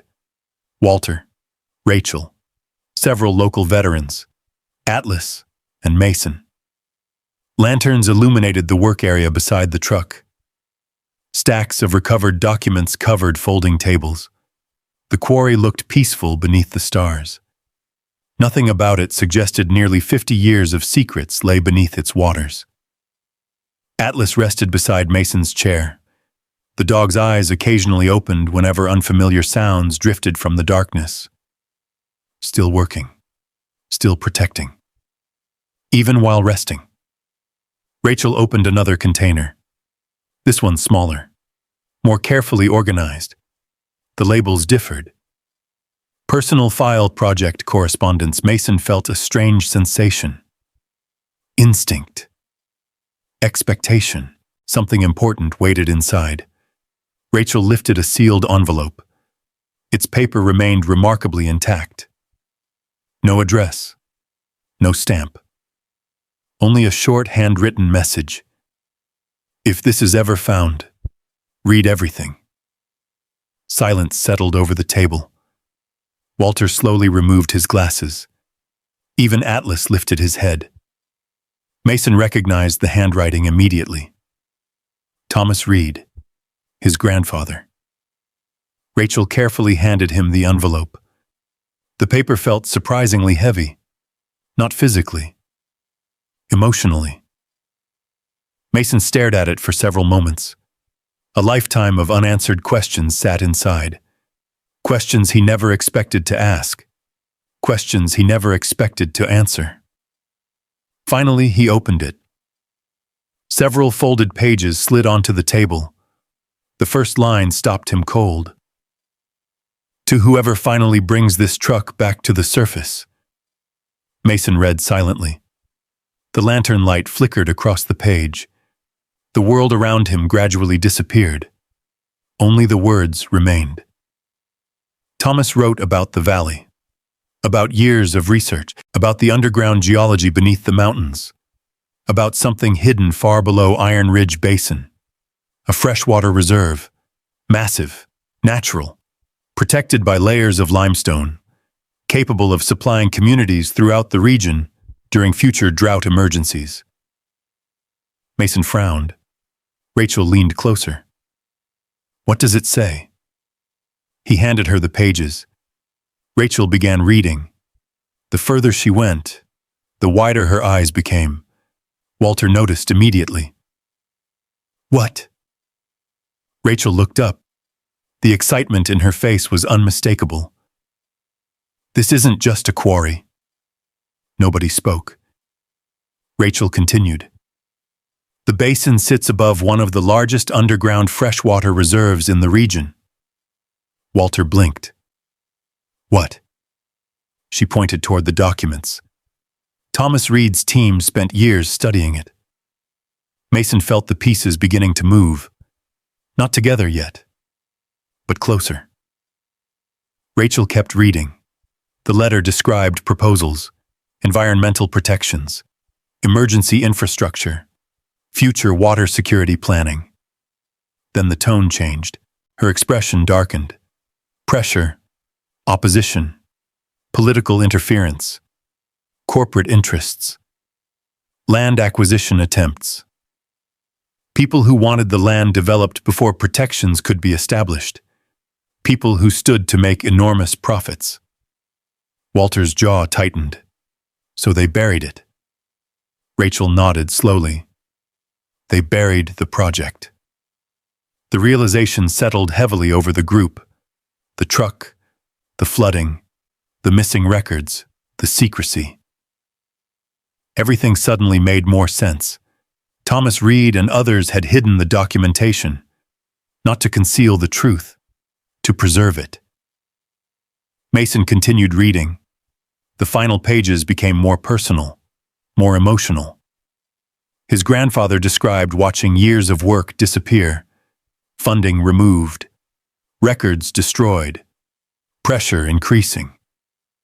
Then came a passage that made Mason stop reading.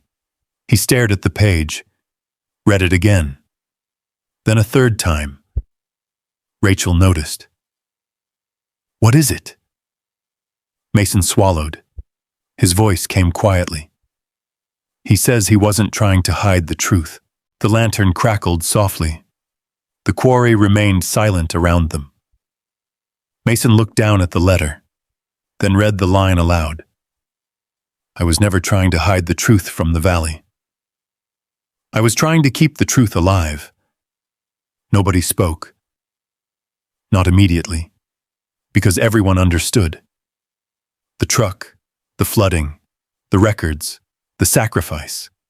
Everything pointed toward one purpose: preservation, not concealment. Protection. Atlas slowly rested his head against Mason's leg.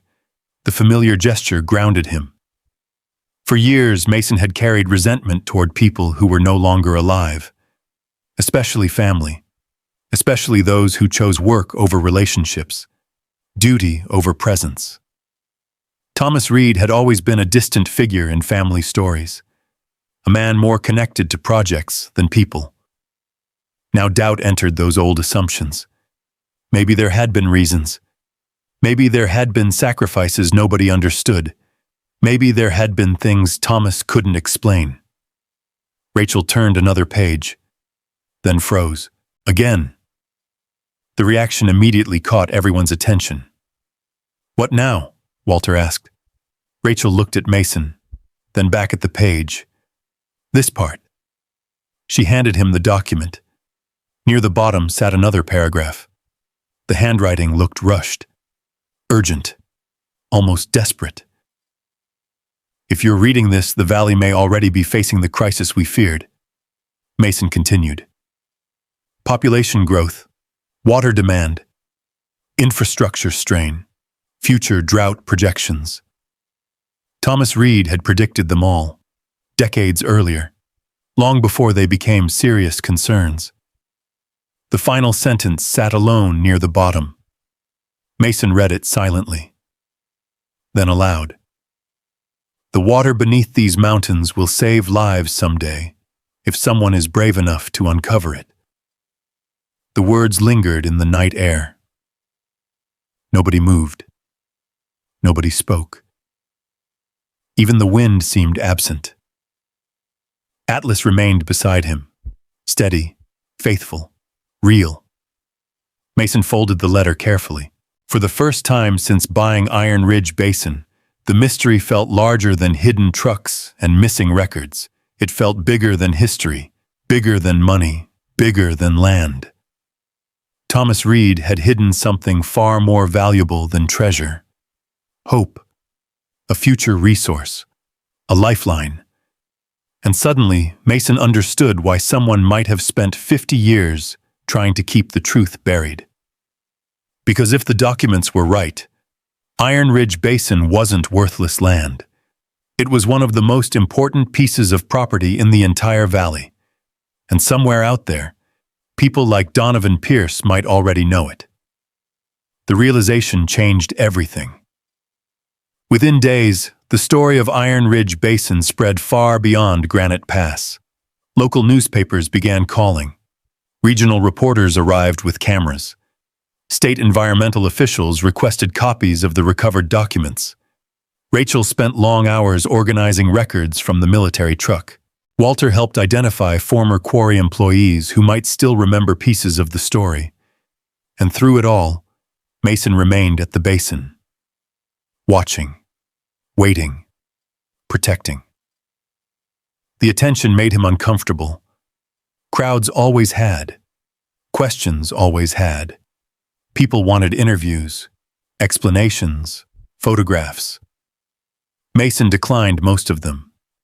The story wasn't about him. It never had been. At least that was what he told himself. Atlas handled the attention better. Children loved him. Veterans recognized him. Visitors often stopped simply to ask about the German Shepherd. The dog accepted the admiration with quiet dignity. But beneath the surface, something had changed.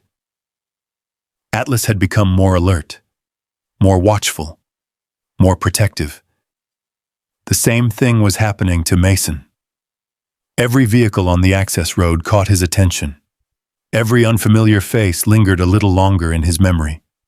And every mention of Donovan Pierce raised new questions. 3 days after the truck surfaced, those questions started finding answers. Rachel arrived carrying a folder thick with copied records. The sun had barely risen above the quarry walls. Atlas greeted her first. The shepherd limped slightly from age and hard years, but his tail still moved when he saw her. Rachel scratched behind his ears. Then her smile disappeared. "We have a problem." Mason looked up immediately. "What happened?" She dropped the folder onto the folding table. Inside sat property records, corporate filings, land transfers, ownership maps. Rachel opened several pages. The pattern became obvious quickly. Different companies, different names, different years, yet all of them connected back to one man. Donovan Pierce. Mason studied the documents. Thousands of acres, strategic land purchases, properties surrounding the basin, properties surrounding water corridors, properties near geological survey sites. Rachel folded her arms. He wasn't trying to buy the quarry because it was worthless. No. He knew something. Mason nodded slowly. Enough to want control. The conclusion felt unavoidable. The more they learned, the more dangerous the situation became. Because now the mystery wasn't buried in the past. It was active, current, very much alive. That afternoon, Atlas began acting strangely again. The shepherd spent nearly an hour staring toward the northern ridge, a place he normally ignored. Mason noticed. Atlas never wasted attention. If he watched something, there was a reason. Mason retrieved binoculars. The ridge appeared empty. Trees, rock, shadow, nothing else. Then sunlight reflected briefly off glass. Gone almost instantly. Someone watching, again. The feeling settled heavily in Mason's stomach. Not paranoia. Evidence. First the footprints, then the cut rope, then the vehicles. Now this. Someone remained interested in Iron Ridge Basin. Someone who didn't want to be seen. The next several days passed under growing tension. Investigators reviewed documents. Environmental agencies requested copies. More volunteers arrived to help catalog materials from the truck.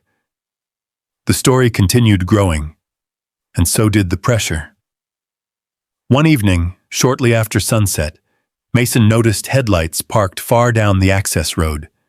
The vehicle never approached, never left. It simply sat there, watching. Atlas noticed too. The shepherd stood beside the camper window, motionless, focused. The vehicle eventually disappeared after dark, but the message remained. You are being watched. The following night, things escalated. The moon hung low above the quarry.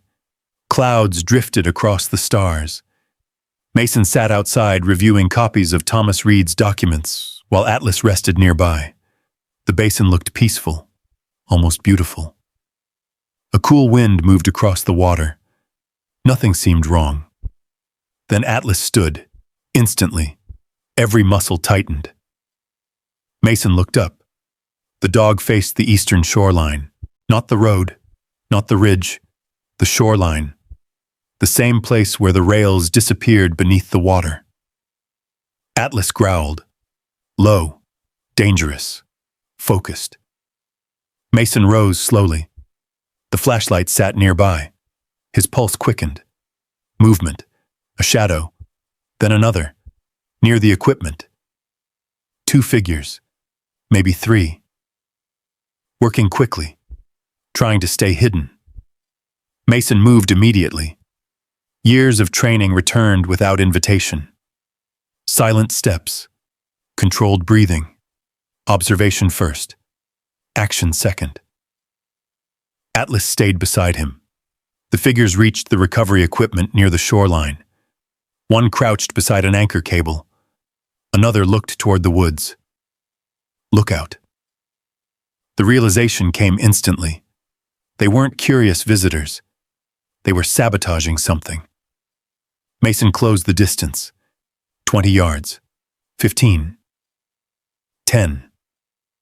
Then a metallic snap echoed through the darkness. The sound froze him.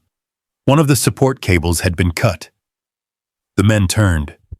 For a brief moment, everyone saw each other. Flashlights exploded across the shoreline. Shouts followed. The intruders ran. Atlas launched forward immediately. The German shepherd moved like a younger dog. Fast, focused, relentless. The figures disappeared toward the trees. Mason sprinted after them. Then everything happened at once. A sharp cracking sound erupted behind him. The damaged cable failed completely. Steel under tension became a weapon. The line snapped free, whipping through the air with terrifying force. Mason heard it. Too late. Years of instinct screamed warning. His body reacted, but not fast enough. The steel cable tore across the shoreline directly toward him. Then Atlas changed everything. The German shepherd saw the danger first. Without hesitation, he slammed into Mason's side. Hard. The impact knocked Mason off balance. Both crashed into loose gravel.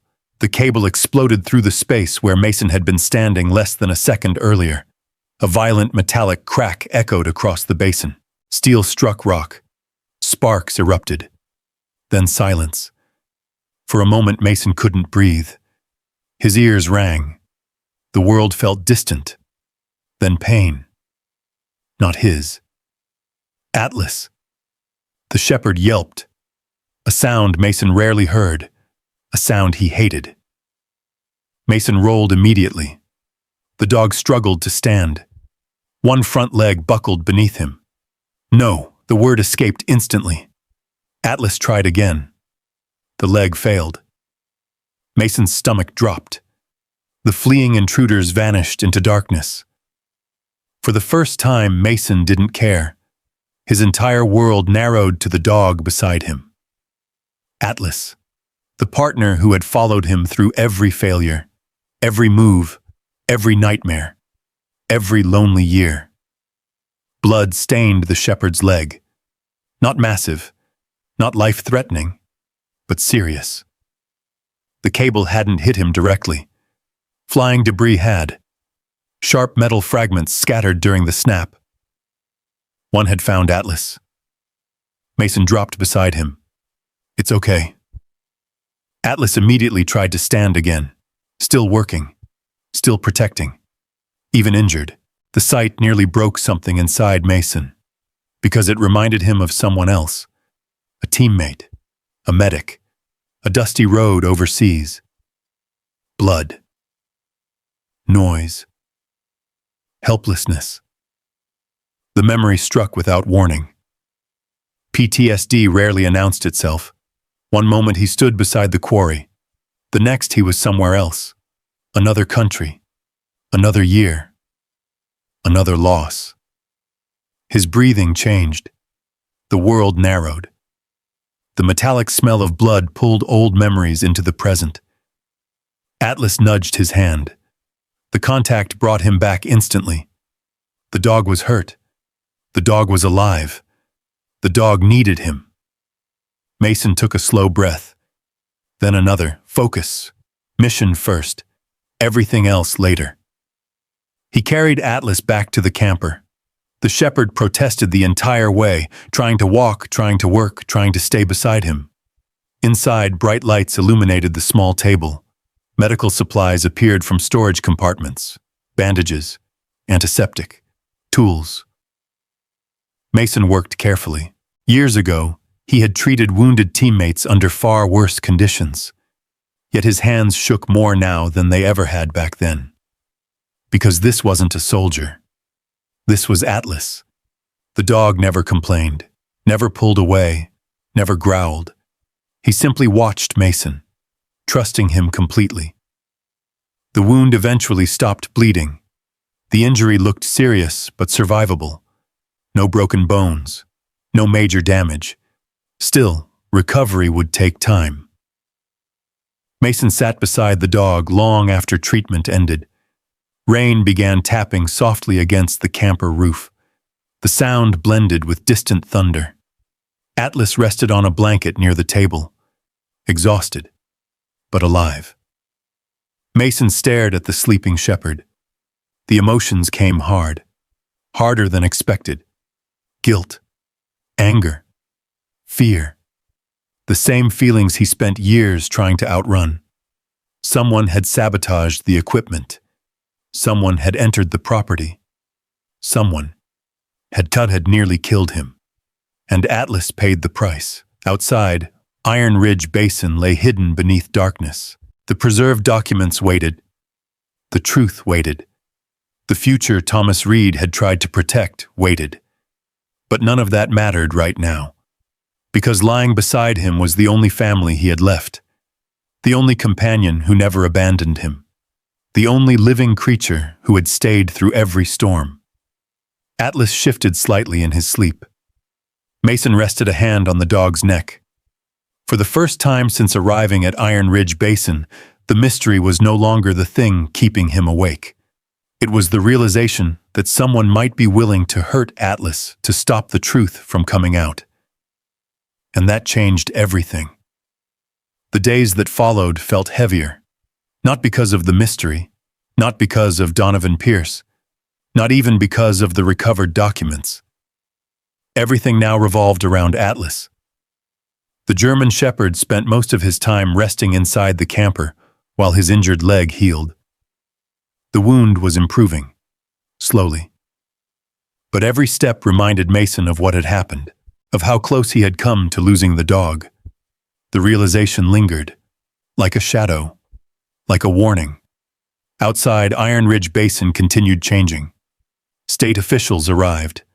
Environmental specialists reviewed Thomas Reed's findings. News crews appeared and disappeared. The story grew larger with each passing day. And then nature decided to make everything worse. The drought had already been severe. Months of below-average rainfall had stressed rivers throughout western Montana. Reservoirs sat lower than normal. Streams shrank. Farmers worried openly. Then the storms arrived. Not gentle rain. Not the kind the valley desperately needed. Violent storms. Days of relentless downpours hammering dry ground, unable to absorb it. The weather felt confused. Broken. One extreme colliding with another. By the third day, emergency alerts appeared across Granite Pass. Flooding, road washouts, mudslides, infrastructure damage. The mountains absorbed punishment from every direction. Mason stood beneath the camper awning, watching rain hammer the quarry. Sheets of water rolled down the cliffs. The basin itself rose several feet. Dark waves crashed against exposed rock. Atlas stood beside him. His leg remained bandaged, yet the dog refused to stay inside. He never wanted to miss anything. Rachel arrived shortly after noon. Mud coated her truck nearly to the windows. The moment she stepped out, Mason knew something was wrong. She wasn't carrying documents. She wasn't smiling. She looked worried, very worried. What happened? Rachel hurried beneath the awning. Rainwater dripped from her jacket. The town's water system. Mason frowned. What about it? The main pipeline failed. The answer landed hard. Rachel continued. A landslide hit one of the primary transmission routes early this morning. Mason looked toward the mountains. Rain continued falling relentlessly. How bad? Rachel hesitated. That hesitation said enough. Bad. Atlas lifted his head. The dog sensed the tension immediately. Rachel spread several maps across the small table inside the camper. Rain rattled against the roof. Thunder rolled somewhere in the distance. The engineers started reviewing more of Thomas Reed's documents. Mason studied the maps. Some looked familiar. Others didn't. What did they find? Rachel pointed toward a section of mountains northeast of the quarry. An unfinished emergency water control system. Mason looked up. What? It was part of the original project. Rachel's voice carried a mix of disbelief and excitement. Thomas designed it decades ago. The pieces began connecting. The preserved documents. The freshwater reserve. The warnings. the emergency planning. Everything Thomas had written suddenly felt less theoretical, much less. Rachel continued. If activated, the system could redirect water through emergency channels and help stabilize supply until repairs are completed. Mason stared at the maps. You can do that? We think so. Think, not know. Think. The uncertainty was obvious. Rachel pointed towards several engineering symbols. The problem is, nobody knows exactly where the control site is. Thunder shook the camper.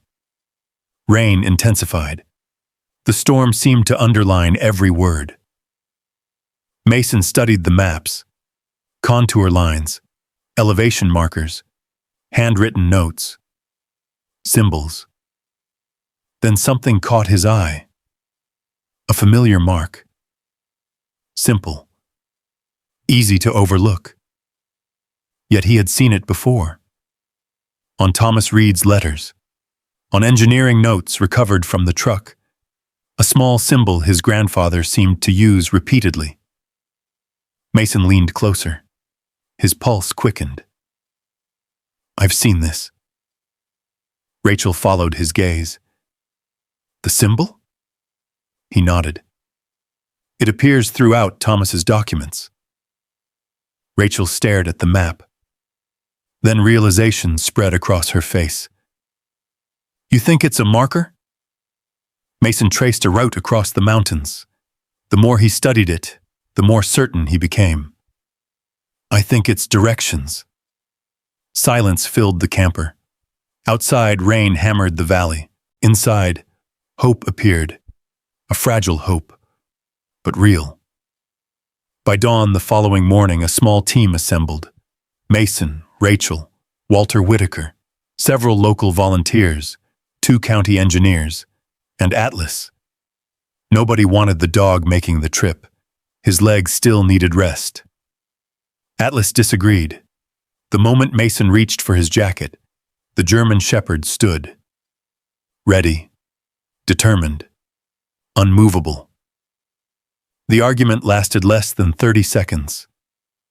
The team entered the mountains shortly after sunrise.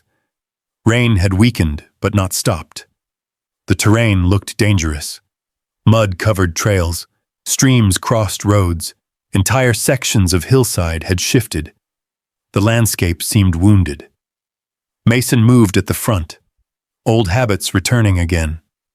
Observation, route selection, risk assessment. Years after leaving the Navy, those skills remained. Atlas stayed close beside him, occasionally moving ahead, then returning, always checking, always working. Hours passed. The climb grew steeper. The weather remained unpredictable. Clouds drifted between peaks. Visibility changed constantly. Then the symbol appeared, carved into concrete, partially hidden beneath moss. Rachel spotted it first. There. Everyone stopped. The mark matched the documents perfectly. Excitement surged through the group. The trail continued upward, around another ridge, then another. Finally, the trees opened. The structure stood before them, partially buried, partially forgotten.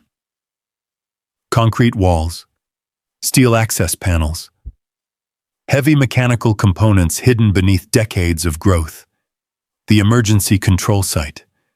Thomas Reed's emergency control site. They had found it. For a moment, nobody spoke. The discovery felt surreal, a forgotten piece of history emerging exactly when the valley needed it most. Rachel stared in disbelief. Walter removed his cap. The engineers immediately began examining equipment. Hope spread through the group.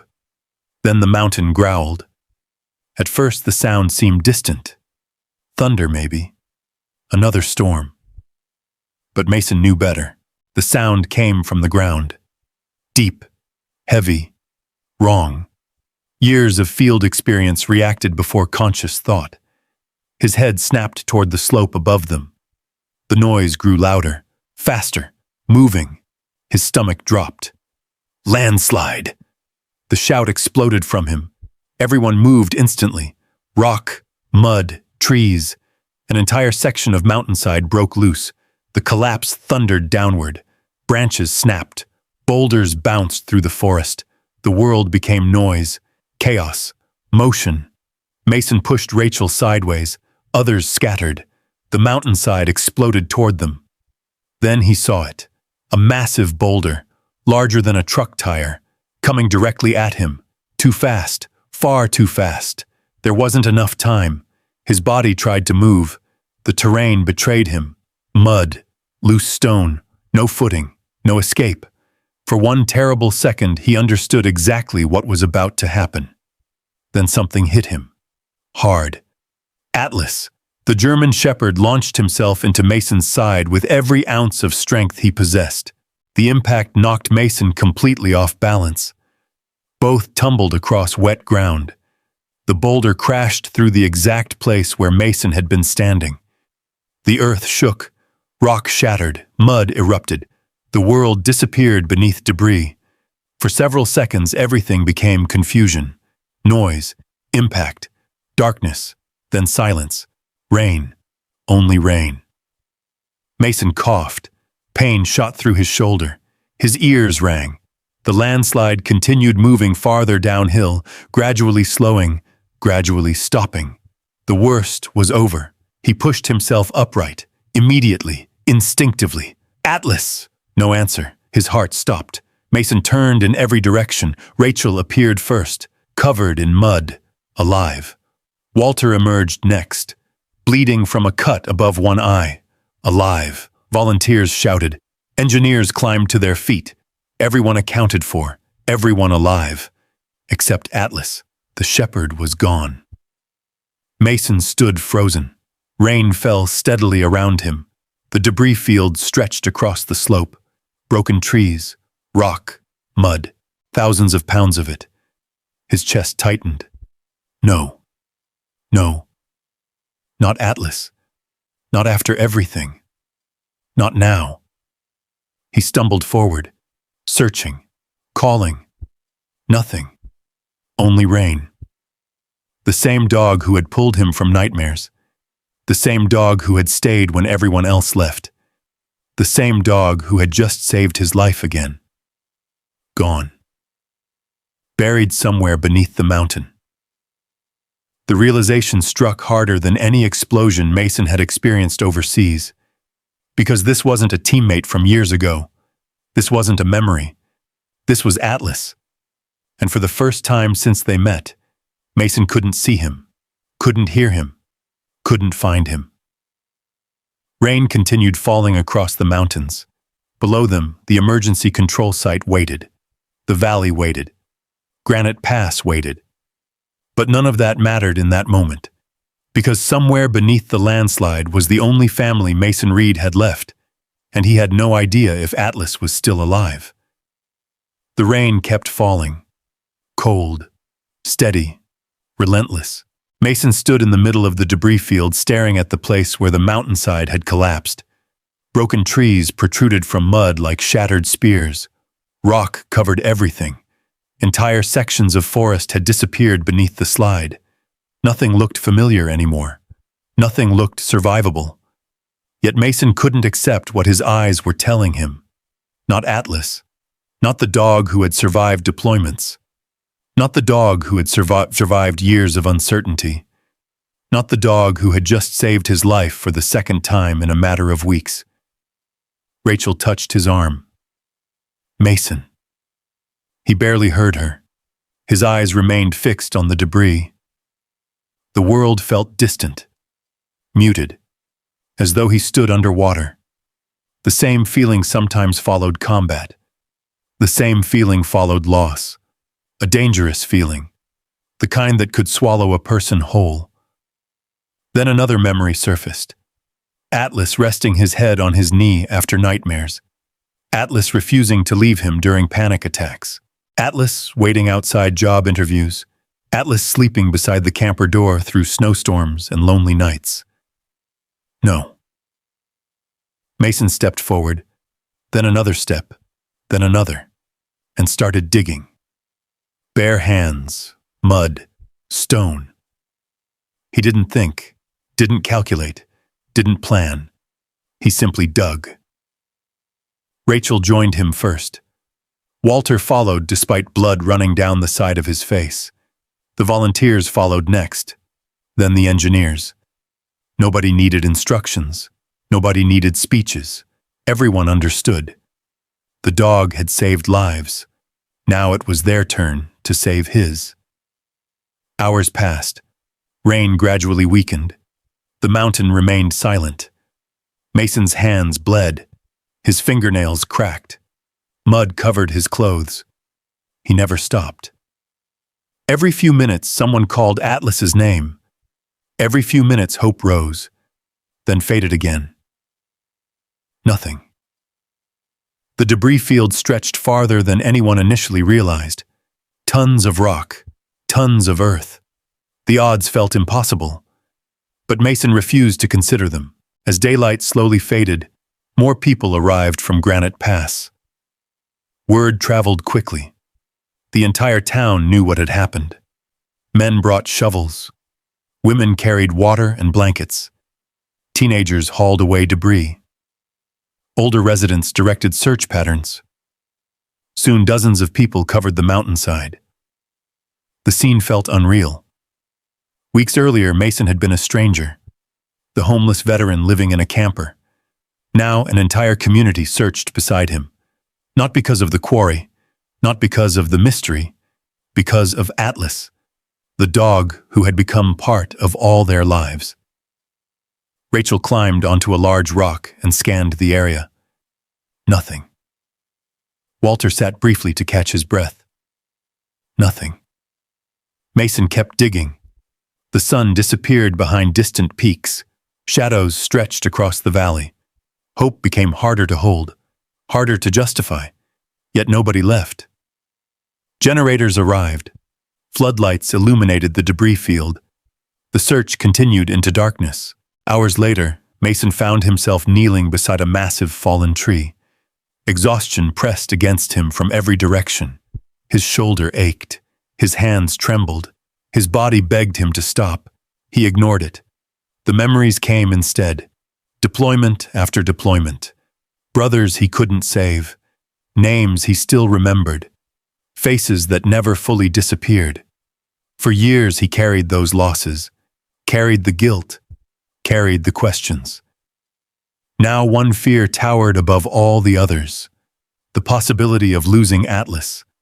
The possibility of going back to an empty camper. The possibility of waking from nightmares with nobody there. Rachel approached quietly. Her face was streaked with dirt. "You need water." Mason accepted the bottle, said nothing. Rachel sat beside him. For several moments, neither spoke. The floodlights cast long shadows across the mountain. Search teams continued working. The sounds of shovels echoed through the darkness. Finally, Rachel looked toward the debris field. "He saved you," Mason swallowed. "Yeah."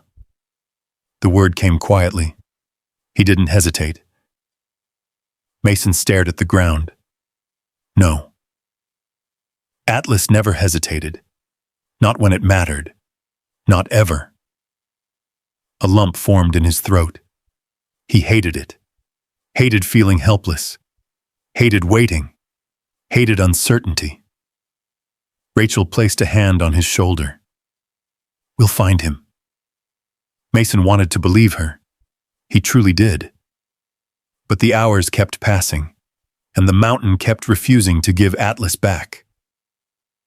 Near midnight, the search paused briefly, not because people wanted to stop, because exhaustion demanded it. Mason stood near the edge of the debris field. The valley stretched below. Far away, lights from Granite Pass glowed through darkness. The town still needed water, still needed the emergency system, still needed Thomas Reed's unfinished mission completed. Yet none of it felt important. Not now. Not while Atlas remained missing. Walter approached carrying a flashlight. The old foreman's expression looked older than ever. "We'll keep searching." Mason nodded. The words felt hollow. Walter hesitated, then spoke softly. "That dog changed a lot of lives already." Mason looked away. Because he knew. Atlas had changed his the most. The search resumed. Another hour passed, then another. The rain finally stopped. Clouds drifted apart. Stars appeared overhead. The mountain seemed peaceful again, as if it hadn't destroyed part of itself earlier that day. Mason moved toward another section of debris. Something made him stop. Not a sight, not a feeling. A sound. Very faint. Almost impossible to hear. He held up a hand. Everyone froze. Silence settled instantly. The entire mountainside seemed to hold its breath. Nothing. Then scratch. The sound came again. Tiny. Distant. Real. Mason's heart slammed against his ribs. Walter heard it too. Rachel's eyes widened. Nobody moved. Nobody spoke. Another scratch. Then silence. Then a faint bark. The sound echoed through the night. Weak, but unmistakable. Atlas. The mountain erupted into motion. Search teams rushed toward the sound. Floodlights shifted. People shouted directions. Shovels bit into mud. Hands cleared rock. Energy returned instantly. Hope exploded through the crowd. Mason was already digging, faster than anyone else. The bark came again. Closer, stronger, alive. The next 10 minutes felt like 10 hours. Mud flew, branches disappeared, rocks were lifted away. Then someone shouted, "I see him!" The words hit Mason harder than anything he had heard all year. A narrow survival pocket had formed beneath several large rocks. Protected, shielded, impossible. Yet there it was, and inside sat Atlas, covered in mud, exhausted, shaking, alive. Mason dropped to his knees. For a second, neither moved. Atlas looked at him, the same way he always had, trusting, steady, home. Then the shepherd struggled forward. Mason reached into the opening, wrapped both arms around him, and pulled him free. Cheers erupted across the mountainside. People shouted, laughed. Some cried openly. The sound rolled through the valley like thunder. Mason barely heard any of it. His face pressed against Atlas's neck. The dog's heartbeat thumped steadily beneath wet fur. Alive. Alive. Alive. The word repeated endlessly in his mind. Atlas rested his head against Mason's shoulder. Exhausted. But alive. For several moments, Mason couldn't speak, couldn't move, couldn't do anything except hold on. The crowd gradually settled. Veterinarians from town examined the dog immediately. Bruises, cuts, exhaustion, nothing life-threatening. The shepherd who had survived wars, storms, sabotage, and landslides had somehow survived again. As dawn approached, the first light touched the mountains. The storm had passed. The search was over. Atlas lay on a blanket beside Mason, wrapped in warm towels, surrounded by people who cared. Rachel smiled through tired eyes. Walter removed his hat. Several volunteers applauded softly. Nobody needed to say anything. The moment said enough. Mason looked around at the crowd. Hundreds of people had searched. Not for treasure, not for money, not for headlines, for a dog, for loyalty, for family. Atlas opened one eye and looked up at him. The familiar expression returned, as if asking why everyone was making such a fuss. Mason laughed. A real laugh. The first in days. Then he rested a hand on the dog's neck. The mountains stood quiet around them. The emergency control site waited nearby. The valley still needed help, The unfinished mission still remained. But for the first time since the landslide began, hope felt stronger than fear. Because Atlas had come home. And together, they still had one final mission left to complete. The morning after the rescue dawned clear and bright. The storm that had battered the mountains for days had finally moved east. Blue sky stretched over Granite Pass. Sunlight touched the ridgelines. The world looked washed clean. Mason stood beside the emergency control site with Atlas resting nearby on a thick blanket. The German shepherd looked exhausted, bruised, covered in healing cuts.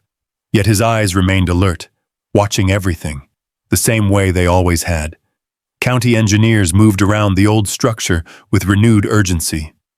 The landslide had delayed them. The town's water crisis had not. Granite Pass still faced a serious emergency. The damaged pipeline remained unusable. Reservoir levels continued dropping. Every hour mattered. Rachel stood beside a large set of engineering plans recovered from Thomas Reed's truck. She traced several lines with her finger. The system should still work. Walter folded his arms. Should. Rachel smiled faintly. The equipment is almost 50 years old. Nobody argued with that. The concrete structures looked ancient. Steel components showed signs of age. Yet everything had been built well, very well. Thomas Reed had designed it, and the deeper everyone dug into his work, the more respect they developed for the man. Throughout the morning, engineers inspected valves, gates, and pressure chambers hidden beneath the mountainside. Atlas watched them from his blanket, occasionally lifting his head, occasionally glancing toward Mason, making sure he was still there. Mason never wandered far. The bond between them felt stronger than ever. After nearly losing Atlas beneath the landslide, even simple moments carried new meaning. By noon, the engineers were ready. A crowd had gathered near the site. Residents from Granite Pass, local officials, volunteers, people who understood exactly what was at stake. Rachel climbed onto a concrete platform. We only get one chance at this. Everyone listened. If the system works, emergency water will begin flowing into the valley within hours. Silence followed. Hope. Fear. Expectation. All mixed together. The engineers moved into position. Valves were checked. Pressure readings confirmed. Communication lines established. Mason stood beside Atlas. The shepherd slowly rose to his feet despite his injuries, as if he understood this moment mattered. Rachel looked toward the lead engineer. He nodded, then turned the first wheel. Nothing happened immediately. The old mechanism groaned, metal complained, dust drifted from joints untouched for decades. The wheel continued turning. A second valve opened, then a third. Deep beneath the mountain, something awakened. A distant rumble echoed through the ground. People exchanged nervous glances. The sound grew stronger, not violent, not dangerous, powerful. Water, moving, flowing, returning. The engineers monitored gauges closely. Pressure began rising. Rachel stared at the readings. Her eyes widened. It's working. The words spread instantly. People smiled, then laughed, then cheered. The sound rolled across the mountains. The emergency system was alive. Hours later, confirmation arrived from Granite Pass. Fresh water had entered emergency supply channels. Storage tanks began filling. The town's crisis had been stopped. Not completely solved, but stopped. Enough time had been gained for repairs. Enough time had been gained to protect thousands of people, exactly as Thomas Reed predicted decades earlier. Mason stood quietly as the celebration unfolded around him. His thoughts remained elsewhere. On an old military truck, on forgotten documents, on a grandfather he never truly knew, a man he had spent years misunderstanding. Rachel walked over carrying a radio. They confirmed it. Mason smiled. A real smile. The kind that came easier now. Thomas was right. Rachel looked toward the mountains. He usually was. For the first time, Mason found himself wishing he could have one conversation with his grandfather. Just one. Long enough to say thank you. Long enough to understand the sacrifices. Long enough to tell him the mission had finally been completed. The weeks that followed changed everything. State investigators reviewed the recovered documents. Environmental agencies conducted extensive studies. Property records received renewed scrutiny. Financial records followed. The truth emerged piece by piece. Donovan Pierce's network of companies had spent years quietly acquiring land throughout the region. Not for development, not primarily. For control. Control of future water resources. Control of valuable land. Control of information. The recovered records destroyed that plan. Investigations expanded. Transactions were exposed. Partnerships unraveled. Influence disappeared. Donovan Pierce never returned to Iron Ridge Basin. His attention moved elsewhere. The truth had become too public to bury again. Months passed. Winter arrived. Then spring. Snow melted from the mountains. Wildflowers returned. The valley slowly healed. So did Mason. The changes happened gradually, small things at first. He slept better. The nightmares came less often. The panic attacks lost some of their strength. Not because the memories disappeared, they never would, but because something new existed beside them.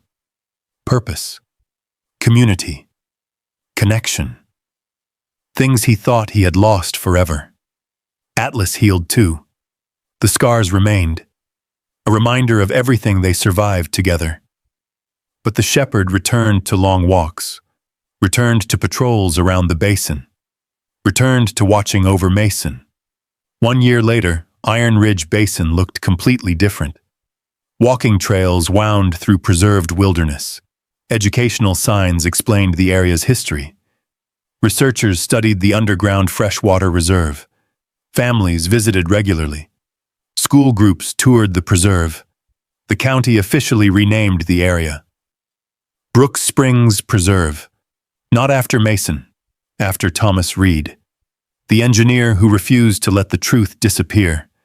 The dedication ceremony drew hundreds of people. Mason hated public attention. Always had.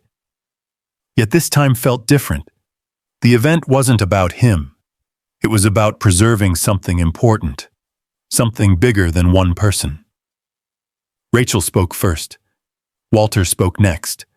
County officials followed. Then someone unexpectedly called Mason forward.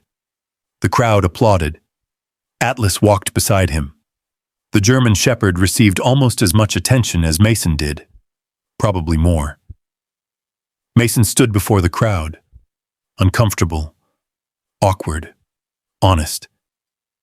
He looked across the valley. At the preserve. At the people. At the water now protected for future generations. Then he looked down at Atlas. The dog sat calmly beside him, waiting, faithful as ever. Mason cleared his throat. I bought this place because nobody wanted it. Soft laughter moved through the crowd. I thought I was buying a flooded quarry. More smiles. Instead, he found himself looking toward the distant mountains. I found a mission. Silence settled. Not uncomfortable silence. Meaningful silence. I found people worth fighting for. His voice grew quieter. And I found out that sometimes the things we think are lost aren't really gone. Mason glanced toward the memorial plaque carrying Thomas Reed's name. Sometimes they're just waiting for someone willing to keep looking. The applause that followed felt genuine, not for him, for everyone, for Thomas, for the town, for the preserve, for second chances.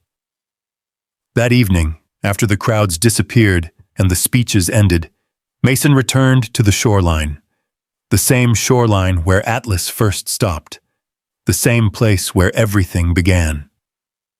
The water looked different now, clearer, alive. Sunset painted gold across the surface. The mountains reflected in perfect detail. Atlas settled beside him in the grass. The shepherd's scars remained visible beneath his fur. Mason's scars remained too, some visible, most invisible. Both carried them. Both always would. The difference was what those scars meant now. Not reminders of loss, reminders of survival. Mason picked up a small stone, turned it once in his hand, then tossed it gently into the water. Ripples spread outward, one circle becoming many. The same way one decision had changed everything. Buying a worthless quarry, following a loyal dog, refusing to quit. The ripples continued moving across the surface. Atlas rested his head against Mason's leg. The familiar weight felt reassuring, comforting. Home. Mason looked across Brooks Springs Preserve one final time. A year earlier, he had arrived homeless, broken, alone. Certain life had already passed him by. Now he sat surrounded by purpose, by community, by people who cared. Most importantly, by the dog who never stopped believing in him. The mountains stood quiet around them. The water shimmered beneath the fading light. The mission was complete. The truth had survived. The valley had been protected. And for the first time in many years, Mason Reed felt something he thought he had lost forever. Peace. Beside him, Atlas closed his eyes. The sun slipped behind the ridgeline. The last light faded, and neither of them felt lost anymore. If you believe loyalty can change a life, comment one below. And if you've ever had a dog, a friend, or a family member who stood by you when times were hard, tell us where you're watching from and share their name. Sometimes the greatest treasures aren't hidden in the ground. They're the people and companions who refuse to give up on us. And if you enjoy stories about justice, perseverance, and second chances in the American heartland, be sure to subscribe and join us for the next journey.